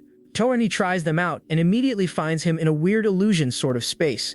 Judging is testing to find the glasses' purpose, when suddenly he is spooked by Wu Yucheng, who tells him that she knew that he would accept Void Edge's mission. Judging is quite surprised and asks her what exactly these glasses are. Wu Yucheng explains that it's also a divine relic, and its purpose is to send a projection to someone. She tells him to not think about it too deeply as she contacted him to talk about one thing, and it's the borderland, and how it's related to him. Li Chikal's heartily believes that whatever is in that borderland is meant to be obtained by him. After glazing Zhu Jing for a while, Wu Yuqing moves to the main topic, which is the 100-foot pole which he got from Void Edge. Wu Yuqing tells him that its special feature is to allow a person to master a new talent at half the effort. But this is just the superficial usage of it, as the real usage is that it can be used to create new talents and skills, so she tells him to carefully study it as he might be surprised to find something good. Zhu Jing is about to ask her something when suddenly the projection cuts off, and Zhu Jing finds himself in his room once again. But after sighing, he takes off his glasses and grabs the 100-foot pole and starts to imagine what type of talent he wants to train. In the end, he decides to focus on the Asura blade intent as he wants to eliminate its side effects, so he won't become a bloodthirsty maniac like his master used to be during his youth. But Asura is already one of the highest tiers of being who sits at the top of the chain, so Zhu Jing can only imagine a power that can even cut down Asura himself. It doesn't take an idiot to realize that the highest ceiling in the world is still the heavens, as there is nothing above them. So he decides to use the heaven's will as the foundation to create his own blade intent, and after trying for a while, he is finally able to turn his Asura blade intent into heaven's will intent. As soon as Jujitsu visualizes this new technique, his original visualization technique undergoes a mutation and evolves into true visualization, which allows him to ascend above the mortal plane and glance into the heaven's secret itself. But as a mere mortal, the heaven's secrets are too much for him. So his soul starts to split apart, which forces Yu Jing to remember his true self, so that he can visualize himself back into existence. Though Yu Jing quickly sits down in his mental space and starts to visualize his true identity. Unlike other people, Zhu Jing had a previous life on Earth where he was just an ordinary person, but on this planet called Nuxia, he is Zhu Jing, a person with the strongest cheat and someone who will go beyond everything to reach heights that no one has ever seen. As soon as Zhu Jing accepts his true self, his crumbled body starts to come together once again, and he becomes whole once again. But only Zhu Jing knows that he isn't the same person as he used to be. The true visualization allows Yu Jing to peer into the real essence of everything and everyone. He can even see through his body with a glance, which allows him to judge which part of his body is imperfect. Aside from that, Yu Jing is also about to finally exercise his Jiui energy to manipulate external objects, as with enough mental strength he is even able to lift an object from the ground. As Yu Jing is testing his new abilities, Ning Fengwan walks into the room and is surprised to see the change in Zhu Jing's aura. In her eyes, Zhu Jing doesn't look like a mortal anymore, and in fact seems closer to a deity. This causes her to develop faith in Zhu Jing, which causes Zhu Jing to receive a notification that he has gained thousands of charms points because he is a faithful worshipper now. Yu Jing was never interested in charm points, so he ignores it and instead tells Ning Fengwan that he is going on a mission, and that he'll be back very soon. The following day, Void Edge takes Yu Jing to the borderland barrier, but before he heads in, he requests Void Edge that if he dies during the mission, she should send his body back to Qingcheng within 7 days. Void Edge doesn't understand why he would make this weird request, but she still respects his choices and promises that they won't let his body become a compost in a foreign land. Yu Jing doesn't clear her confusion as he only asked her to do this because he doesn't want to activate his resurrection skill in Borderlands, if something indeed happens to him. A few minutes later, Zhu Jing and Void Edge land on the ground where he is immediately approached by a fiery young master called Ning Yuan Tai. Ning Yuan Tai is from a different squad called Jige, which unlike White Raven is made up of crazy martial artists. Even amongst these crazy maniacs, Ning Yuan Tai is known to be the most crazy one. Zhu Jing decides to ignore him, but Ning Yuan Tai accuses him of stealing the 100-foot pole from him, as he would have gotten it first if Zhu Jing didn't come to interrupt. Zhu Jing doesn't like being accused, so he decides to beat Ning Yuan Tai into accepting that he deserves the 100-foot pole and didn't steal from anyone. However, Ning Yuan Tai turns out to be extremely strong, which forces Zhu Jing to use his twin life skill to give double speed to overwhelm him. But before he can thrash him, Ning Yuan Tai kneels on the ground and turns into a blind devotee of his. This makes Zhu Jing remember all the notifications that he got yesterday. Amongst one of the notifications, he remembers getting a skill called Faith Augmentation, which allows him to turn anyone into his follower if he just looks at them with deep glare. Even though others would kill for such an ability, Zhu Jing finds it annoying as he doesn't want to be seen as a god by other people. So he quickly asks Ning Yuan Tai to go away and not pester him anymore. When Void Edge sees this, she is shocked that a prideful young master like Ning Yuan Tai is following Zhu Jing's instructions like a loyal dog. But she has already seen Zhu Jing perform way too many miracles, so she is able to accept it quite easily. While Void Edge is praising Zhu Jing is looking at the mission's details when suddenly one of the details gets updated and shows that this borderland dimension has the god relic number 5 in it. Void Edge is about to quickly abort the mission as a high-level god relic is way above their pay grade. But Zhu Jing assures her that he'll be fine because he already knows what the 5th-rank god relic's effects are. He remembers when he initially met Wu Yu Chang. He asked her why are all the top god relics hidden from the library, to which Wu Yu Chang told him that it's because they hold the capacity to permanently alter the world. So the government made a policy to hide them from people so that overzealous people won't end up going crazy just to steal one of them. To give him an example, Wu Yu Chang told him about the 5th-ranked god relic, which is named Mirror World, which holds the ability to conjure infinite dimensions which traps anyone who gets near them. Void Edge is surprised that Zhu Jing knows all of this, but she reminds him that it's impossible to get out of the mirror dimension unless he can find the flaw in it. But Zhu Jing tells her that he will be fine and that it's about time he finds himself a high-level relic like that. Void Edge knows that she can't stop him, so she lets him go, only praying that he will come out safe. Let me sure Zhu Jing steps into the barrier, he finds himself in a beautiful fairy-like world instead of a cursed world where only ugly monsters live. As Zhu Jing is navigating through this new world, he hears a scream and finds a young girl getting chased by an ugly frog. Zhu Jing helps the girl by killing the frog with shadow flames. After killing the frog, Zhu Jing gets 12 points of divine essence, which makes him even more interested in what sort of world this is exactly. The young girl can't speak their language, so he brings out a special earpiece and asks her to put it in her ears. With the earpiece, they both can understand each other, so Zhu Jing asks her where this place is and why was the monster chasing after her. The young girl immediately realizes that Zhu Jing must be a foreigner, so she tells him everything that she knows about this world, from the monsters that can evolve to the dragon god which rules this world. Zhu Jing is amused to find that this is a world of Pokemon where people catch and use monsters to battle. This makes him want to catch a dragon, but the girl tells her that only the dragon priestess can tame a dragon, or the dragon god will strike anyone with lightning who dares to target his race. Zhu Jing still wants to meet this dragon god, so he asks the young girl to lead him to it. But before they can arrive at the dragon god's lair, the whole lair suddenly explodes, shocking both of them. They quickly rush towards the lair, only to find that the dragon god is actually fighting against a bunch of barbarians called dragon hunters, who want to steal the dragon god's blood to craft special weapons. The young girl named Renia is extremely angry, as the dragon god is the most respected being in their hearts. Zhu Jing also doesn't like the barbarians, and when he learns that the world will be destroyed if the dragon god dies, he quickly takes action to help the dragon god beat the native barbarians. Renia helps him by telling him their weakness, which is that their special weapons have a cooldown period, so after they use it, they would have to wait a bit before using them again. Zhu Jing exploits this weakness and waits for the perfect opportunity to strike.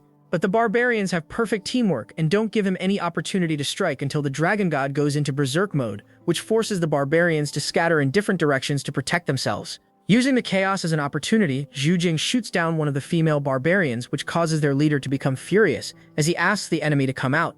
Zhu Jing stops hiding and comes face to face with the barbarian, who immediately rushes at him with his axe.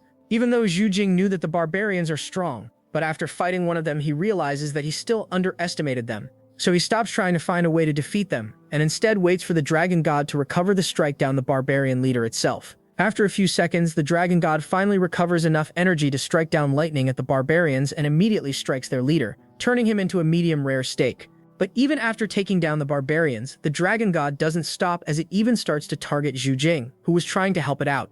Zhu Jing quickly asks Renia what should he do, to which Renia tells him that there is only way he can stop the dragon god, and that's through taming him. Zhu Jing doesn't understand why this young girl thinks he can tame the dragon, but since he has no other choice, he can only try controlling it by climbing on its head.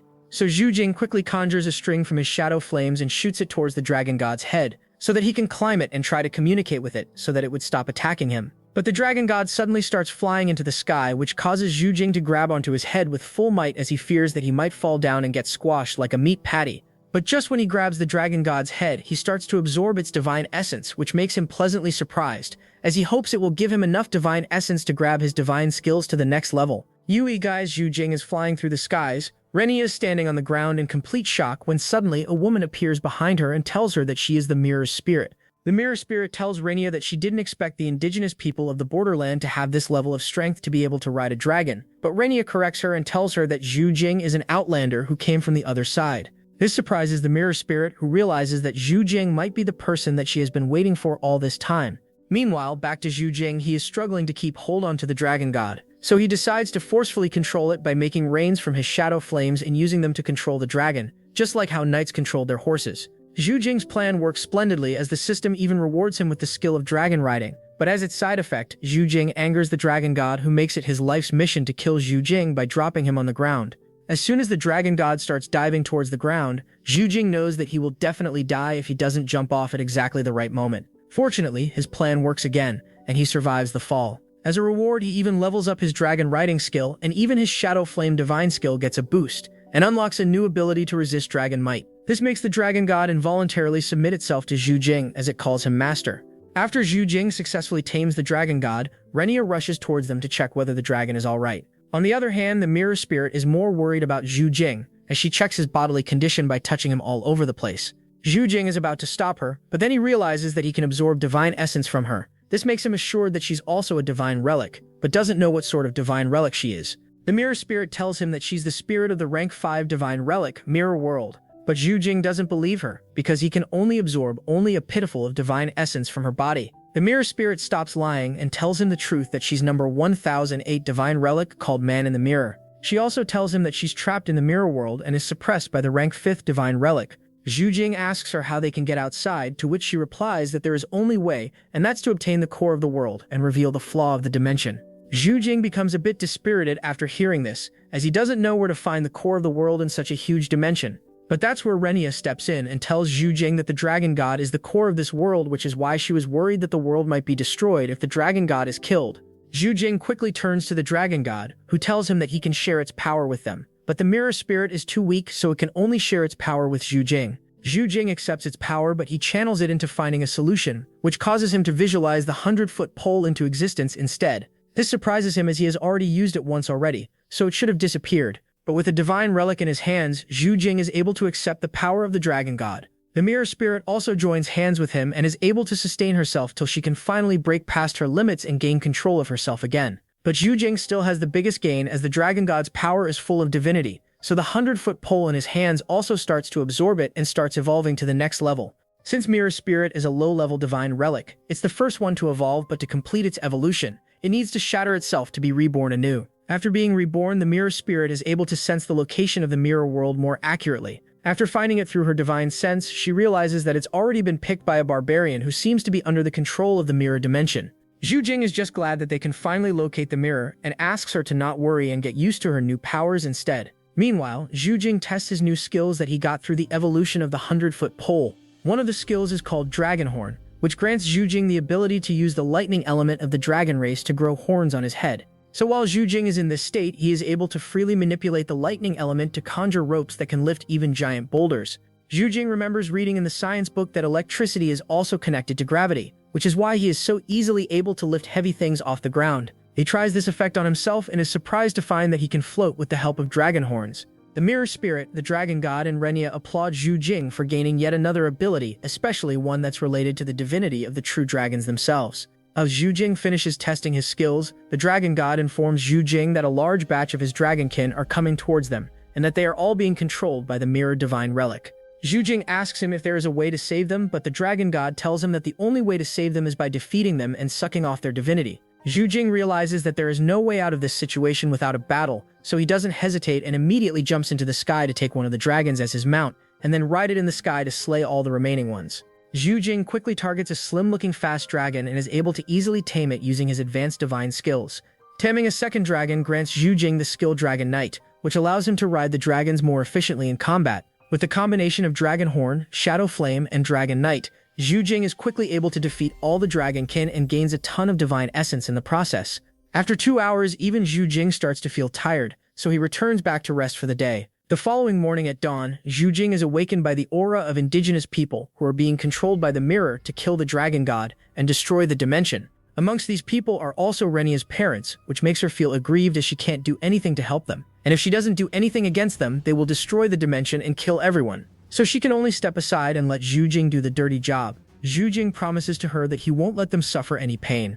Even though Zhu Jing says this, he doesn't want to kill anyone, so he just knocks them out coldly. Zhu Jing does the same to the few other natives, but after a while he realizes that this is too slow and decides to use the suppression effect of the Shadow Flame to create a sphere around him which knocks everyone out. After Zhu Jing knocks them all out, the final barbarian warrior reveals himself, who is the one using the mirror shard to control all the other people. Zhu Jing tries to fight against the barbarian warrior, but the barbarian warrior is too strong as he has already merged with the god relic. Zhu Jing can only try to battle him with his sword, but the barbarian is too strong and is even able to corrupt Zhu Jing's sword using the god relic's freezing effect. Zhu Jing quickly defrosts his arm using his shadow flames, which surprises the barbarian man, or rather the mirror god relic, who asks Zhu Jing as to who he really is. Zhu Jing answers nonchalantly that he's the man that will contain it and turn it into his slave. Even though Zhu Jing sounds confident, he is extremely tense on the inside as he can feel that the Shadow Flame divine skill is running out of time. The mirror becomes angry after hearing his taunt and starts chasing after Zhu Jing with an intent to kill. Zhu Jing was already struggling on a fence, but when forced to defend himself, he becomes even more tired as he can't really do much against the barbarian warrior who keeps appearing in and out from the different mirrors around him. So Zhu Jing can only destroy all the mirrors surrounding him. By conjuring his shadow flame into a slingshot, Zhu Jing easily destroys all the mirrors except the last one, which he charges at with a fist of his own so that the barbarian warrior won't have any place remaining to escape to. But during this heated battle, Zhu Jing forgets that he is wearing a watch that's also a mirror, so the barbarian warrior disappears from the mirror and uses the watch to strike Zhu Jing at point-blank range. Zhu Jing barely manages to block the attack using his dragon horn skill, but the after effect of the shock causes him to become lightheaded.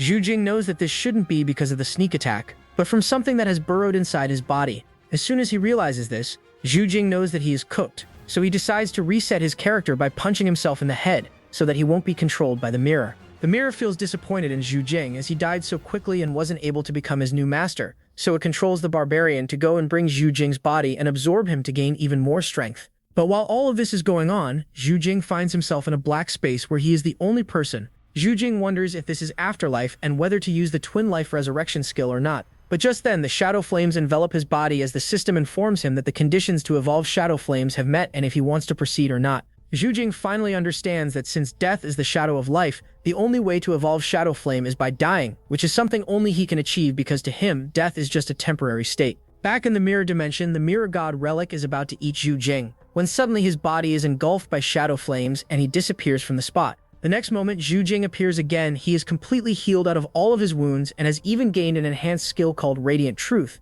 which grants Zhu Jing the ability to turn his whole body into shadow flames, making him immune to all physical damage. But all of this costs Zhu Jing his resurrection skill, which goes on a cooldown for 70 days, which means he can't court death anymore from now on. So to appease his anger, Zhu Jing decides to beat up the mirror god relic and make it pay the price. The mirror relic is shocked as it couldn't have expected that Zhu Jing would be able to come back to life. It quickly controls the barbarian warrior to battle Zhu Jing again, but this time Zhu Jing doesn't get affected by any of its attacks, as every time it tries to attack Zhu Jing with crystals, Zhu Jing morphs into shadow flames which makes him immune to any damage. This pisses off the mirror god relic, who wants nothing but to shred Zhu Jing into pieces, but unfortunately, its dream remains a dream, and it isn't able to defeat Zhu Jing and tear him to pieces.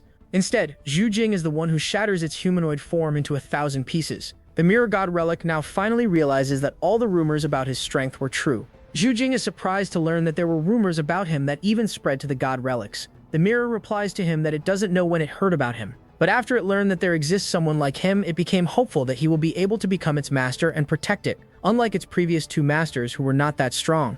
Zhu Jing is still mad that the mirror forced him to waste his chance of resurrection, but since he also gained a lot in return, he decides to forgive it and accepts the mirror god relic. After Zhu Jing tames the relic, the mirror goes back to sleep and tells him that it will meet him again in the future. After coming out of the mirror domain, Zhu Jing's sword crumbles into pieces as it wasn't able to sustain the strength of his inner force. This makes him worried that his senior sister Zhu Jing might punch him in the face if she hears that he broke her gift. Since the mirror god relic isn't a rogue anymore, the borderland world becomes free once again and isn't restricted by the mirror god relic's infinite dimension shenanigans anymore. The villagers in Dragonkin who were under the mirror god relic's control also become free and return back to their villages. The dragon god also becomes free and thanks Zhu Jing for saving its kin as well. In gratitude, he gifts him a dragon egg which will hatch into a future dragon like itself. But when Zhu Jing realizes that to hatch a dragon egg he needs 50,000 divine essence points, he realizes that it won't be long before he can finally hatch it. But fortunately, containing the mirror into his body also gave him 2,500 divinity points, so he has quite a lot of divinity points to upgrade his divine skills now. As Zhu Jing is thinking what sorts of divine skills he would gain, his communication device finally becomes online, and he is able to communicate with Void Edge to inform her that he is safe and that the danger is over. Zhu Jing hangs up the call and says his goodbyes to everyone in the Borderlands, as he doesn't know whether he will come back again here or not. After Zhu Jing returns back to the real world, Void Edge informs him that they all thought he had died, so they were about to send experts in the Borderland to take out his body. Zhu Jing can only smile after hearing this as he can't tell her that he really died and came back to life. As they are talking, a meteor comes flying through the sky and lands right in the middle of the base. But as it turns out, the meteor was just a man with dragon wings just like Void Edge. Void Edge informs Zhu Jing that the man in front of them is the deputy commander of the 6th Bureau, which is the agency that controls them. Zhu Jing looks at Shen Daowei, whose presence definitely invokes respect from other people. Shen Daowei approaches Zhu Jing and asks him if he's the Zhu Jing that Void Edge has been praising all this time. Before Zhu Jing can say anything, the man pulls him in for a hug and tells him that he's proud of the talent that his White Raven squad has scouted. He tells Zhu Jing that since he has completed this commission, he would be granted an official rank, and that he would have access to all the information of the 6th Bureau. But Zhu Jing denies the official rank, as he doesn't want to be constricted by official duties, plus the current mission that they commissioned didn't have correct details, and he almost lost his life. Shen Dawei agrees with Xu Jing, so he decides to remove all the constraints on him while still giving the rank and treatment of an official officer. Xu Jing doesn't mind it anymore and accepts the offer. Inside the offer letter, he also finds a luxurious cruise ship ticket and decides to check it out, as he definitely deserves a vacation after what he just went through. The following day, Xu Jing arrives at the boarding station and is about to walk into the ship when suddenly, he gets ambushed by people from Golden Wind Dojo, who blames Xu Jing and the Hidden Dragon Dojo for the disappearance of their master and their junior disciples. Xu Jing doesn't even know when this happened, so he tells them that he has nothing to do with it. But the Golden Wind Dojo disciples insist that Xu Jing is one of the culprits and are hell-bent on taking him down to avenge their master. Xu Jing doesn't like to bully people, but when some people are being too obnoxious, he can't help but give them a good beating. So Xu Jing just directly activates his Dragon Horn ability and strikes down the lead disciple with a bolt of lightning like if he is Zeus from God of War, and turns the man into a perfectly cooked Thanksgiving turkey. He's about to target the other disciples when suddenly a stretchy glob comes out of the cruise ship and swoops the 6 men in one go. The man controlling the glob is the ship's conductor, who apologizes to Xu Jing for the trouble and invites him into the ship to meet the honored organizer of the cruise festival. Xu Jing heads inside the room of the organizer and finds out that it's none other than Wu Yu Cheng. As it turns out, Wu Yu Cheng is the owner of the ship, and that's why only people with divine relics were allowed to board the ship. Xu Jing is glad that he met Wu Yu Cheng this soon, because he had a few questions to ask her about her connection to the whole Mirror World incident, because the God Relic number 110 make it seemed to know her, and from what he could understand, she was also the one who informed God Relic number 5 that Xu Jing was coming to fight her. Wu Yuqing had already expected Xu Jing to discover the truth, so she accepts the allegations but clears a few of his misunderstandings. She first tells him that she indeed manipulated the Mirror Spirit God Relic to infiltrate the Mirror Dimension and fuse with God Relic number 5 to inform her of Xu Jing's strength. She then tells him that she has no choice but to do this because she was born as a blessed one, but she has one innate flaw that if she can't maintain a set of God Relics, she will die. Yu Jing's anger dissipates a bit after hearing this, and he doesn't immediately break his contract with her, at least not on the surface. Any nifs for Yu Jing, Xu Jing returns to his room as he wants to test the abilities of the number 5 divine relic in the world. He grasps the mirror shard in his hands and tries to channel his power into it, so that he can visualize the mirror dimensions around him. After concentrating for a while, Xu Jing can already see pathways into the mirrors, so he decides to try going into one of them, but he gets rejected by the mirror, which makes him fall back on his butt in pain. Ning Fengwan asks him what he is trying to do, so he tells her everything about the mirror world. Ning Fengwan only takes one look at the mirror world and complains to Xu Jing that it smells weird. She explains that unlike the pure divine essence of the god relics, the mirror world seems to be infected with something. Xu Jing can only blame this on Wu Yu Cheng, as only she has the ability to do something like this. Thalunfi highly understands why he wasn't able to jump through mirrors because he couldn't fuse with the mirror when it had foreign energy signatures on it. So to solve the problem, Xu Jing absorbs the mirror world into his body. This way the relic would completely fuse with him, just like how the cattail ring god relic has fused with Ning Fengwan. The operation is super successful, and not only Xu Jing is able to eliminate the weird aura on the mirror world, he also successfully fuses with it. This allows him to travel between mirrors, giving him yet another trump card to save his life at a crucial moment. But he still feels that the speed of traveling between the mirrors is too slow, so he tries to improve by practicing a bit more, but he has to stop for now, as there is a party to attend not long after. Later in the evening, Xu Jing and Ning Fengwan, who is in her human form, arrive at the party, where Ning Fengwan immediately jumps on the food stalls, as she couldn't eat much due to being in her cat form all day. Meanwhile, Xu Jing just walks around observing different divine relics that these people are wearing around causally. This makes Xu Jing realize how poor he has been his whole life, but he also becomes excited as he wonders if he can get enough divine essence to hatch the dragon egg if he were to touch all these divine relics on these people. But before he can do anything, his arm is grabbed by a woman in a dress whose skin seems to be modified just like xenographs. Xu Jing is about to break free from her when suddenly the lights go off as the main host of the party enters the room. Wu Yuqing is dressed in a stunning one-piece that shows her ungodly curves to perfection, but all the people in this party are only focused on the divine relics in the glass cases in front of her, which she plans to offer to these people tonight. After Wu Yuqing finishes her short speech, all the guests go back to their activities, and the woman in red drags Xu Jing to the gambling table as she encourages him to try his luck. The current main star of the gambling table is a blonde man who has won 8 divine relics in a row just by flipping some cards. But Xu Jing becomes interested after seeing this and decides to challenge the man himself. The blonde guy accepts his challenge and asks him to present his bet. Xu Jing directly places the number 5th ranked divine relic in the world at the table, which catches everyone off guard. Even the blonde man becomes excited as he is sure that he will win the gamble. The servant hands the card to both players as they both use their powers to cheat. Xu Jing can directly see through the cards thanks to his true visualization, so he is confident in his victory. But the blonde man, on the other hand, only has implanted eyes which can see other people's micro-movements, through which he is able to judge whether they are lying or not. However, Zhu Jing is a master, so he doesn't reveal even a single flaw and defeats the blonde man in a single sweep. The blonde man accuses Zhu Jing of cheating, but Zhu Jing denies it by saying that he only won because of luck and talent. The blonde man wants to challenge him again, but before that, Zhu Jing asks him to hand his prize money first. The blonde accepts his condition and gives him his reward, and then asks him if he dares to play Russian roulette with him. This shocks all the gamblers as they try to talk both of them out of this death play, but Zhu Jing has no fear as he can see through everything, so he accepts the death game. The blonde man tells him the rules of the game. The rule is simple: both players will play rock, paper, and scissors, and the player who wins will have the first chance to shoot. The blonde man is confident in his implants that he will definitely be faster than Zhu Jing, so he will change his move at the last second. However, this backfires against Zhu Jing, whose true visualization ability makes him a good person who can predict and see through everything. So Zhu Jing turns out to be even faster than him and wins the first match. Zhu Jing grabs the gun and places it on his temple, but before he shoots, he asks the blonde man for his name. The blonde man only gives him his surname, Wei. Zhu Jing doesn't ask for his full name and just pulls the trigger. He doesn't stop and pulls the trigger 3 times in a row, which almost causes every person in the room to have a heartache. They thought that Zhu Jing would stop after the 3rd trigger, but Zhu Jing continued and pulled it 1 more time. Zhu Jing is confident because he knows that his twin life skill will warn him if he is ever close to actually dying. So he puts the gun back on his temple once again, but this time his twin skill activates and warns him that he will die. Zhu Jing immediately stops and throws the gun towards Mr. Wei and asks him if he dares to try. Mr. Wei is sweating as there are only 2 chambers left, which means that he has a 50-50 chance of actually dying.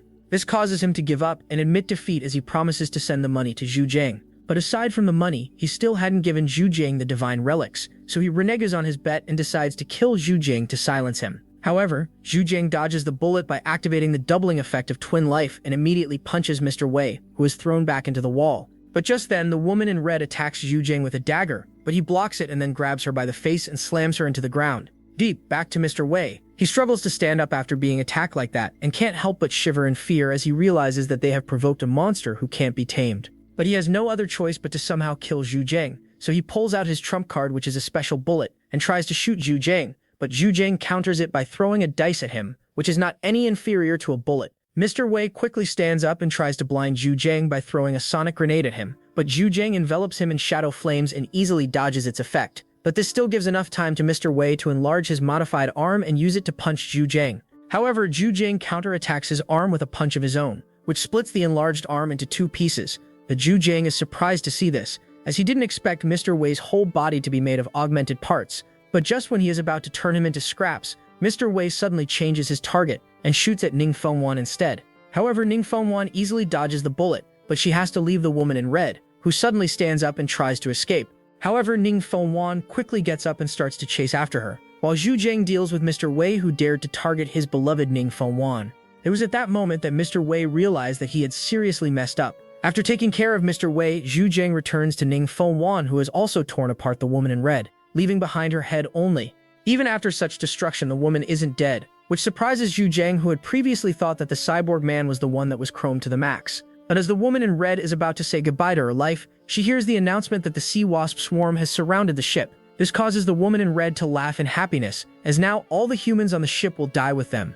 She warns Zhu Jing that the only way they can survive right now is by helping her and Mr. Wei capture the sea wasp king and use its powers to control the swarm. However, Zhu Jing tells her that he has a better plan, and that's to just directly kill the entire sea wasp swarm and be done with it. The woman in red calls him mad and tells him that he will be eaten to death before he can even reach the sea wasp queen. But Zhu Jing is in no mood to explain his powers to her, and just asks Ning Fengwan to hand over her to Wu Yucheng. However, just as he says this, some security mechanism inside the woman triggers, which causes her head to explode. Fortunately, Ning Fengwan threw it aside very quickly, or she would have been gravely injured.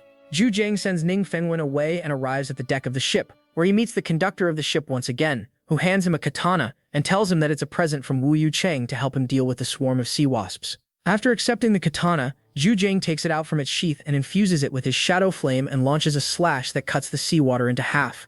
All the sea wasps in the trajectory of the slash are annihilated in an instant. His attack causes the sea wasp queen to immediately launch a counterattack, as it shoots a poisonous sting at him. But it only digs its own grave by doing so, because Zhu Jing is able to use his visualization to track where the sting came from and instantly finds the queen. As soon as Zhu Jing finds his target, he disappears like a flash, and the next time he appears, the wasp queen is already dead beneath his blade.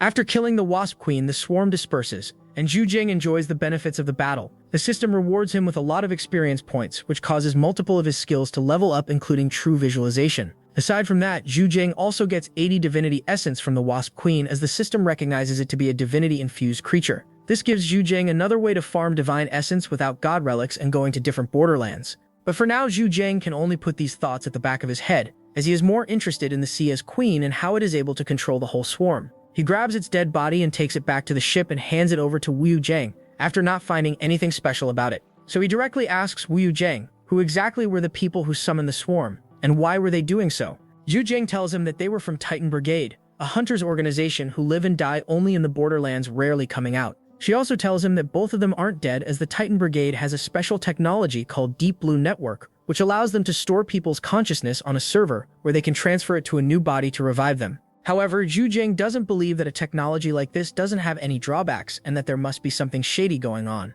Wu Yucheng praises him and tells him that he is indeed correct, as none of the big shots want to use this technology because their secrets can be leaked from their memories. Aside from that, Wu Yucheng also believes that the Titan Brigade are using an otherworldly creature as living computer to develop this technology, so people who end up dying might actually end up being fed to the monster to make it stronger. After telling him the background of Titan Brigade, she finally comes to their motives as to why they wanted to summon a swarm.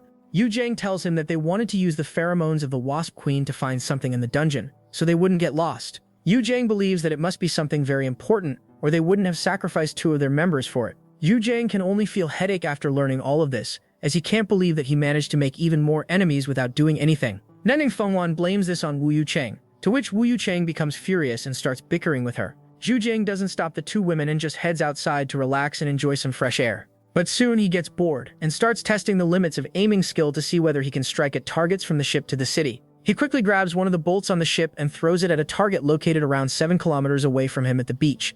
The target is accurately hit, which causes the system to reward him with an evolved version of his aiming skill called True Aiming, which breaks all of his limits, as Zhu Jing can now shoot from any distance without losing accuracy. This makes Zhu Jing wonder if he can also hit a satellite, and can't help but imagine how wonderful it would be. Imagining such a scenario causes him to get experience points for aiming, which makes Zhu Jing realize that the greatest potential of the true visualization skill is turning his imagination into reality. He tries experimenting with the skill by imagining his school and the cockroach monster that he fought. He also tries imagining his master, but it doesn't work, so he realizes that his master must be way too strong for him to imagine.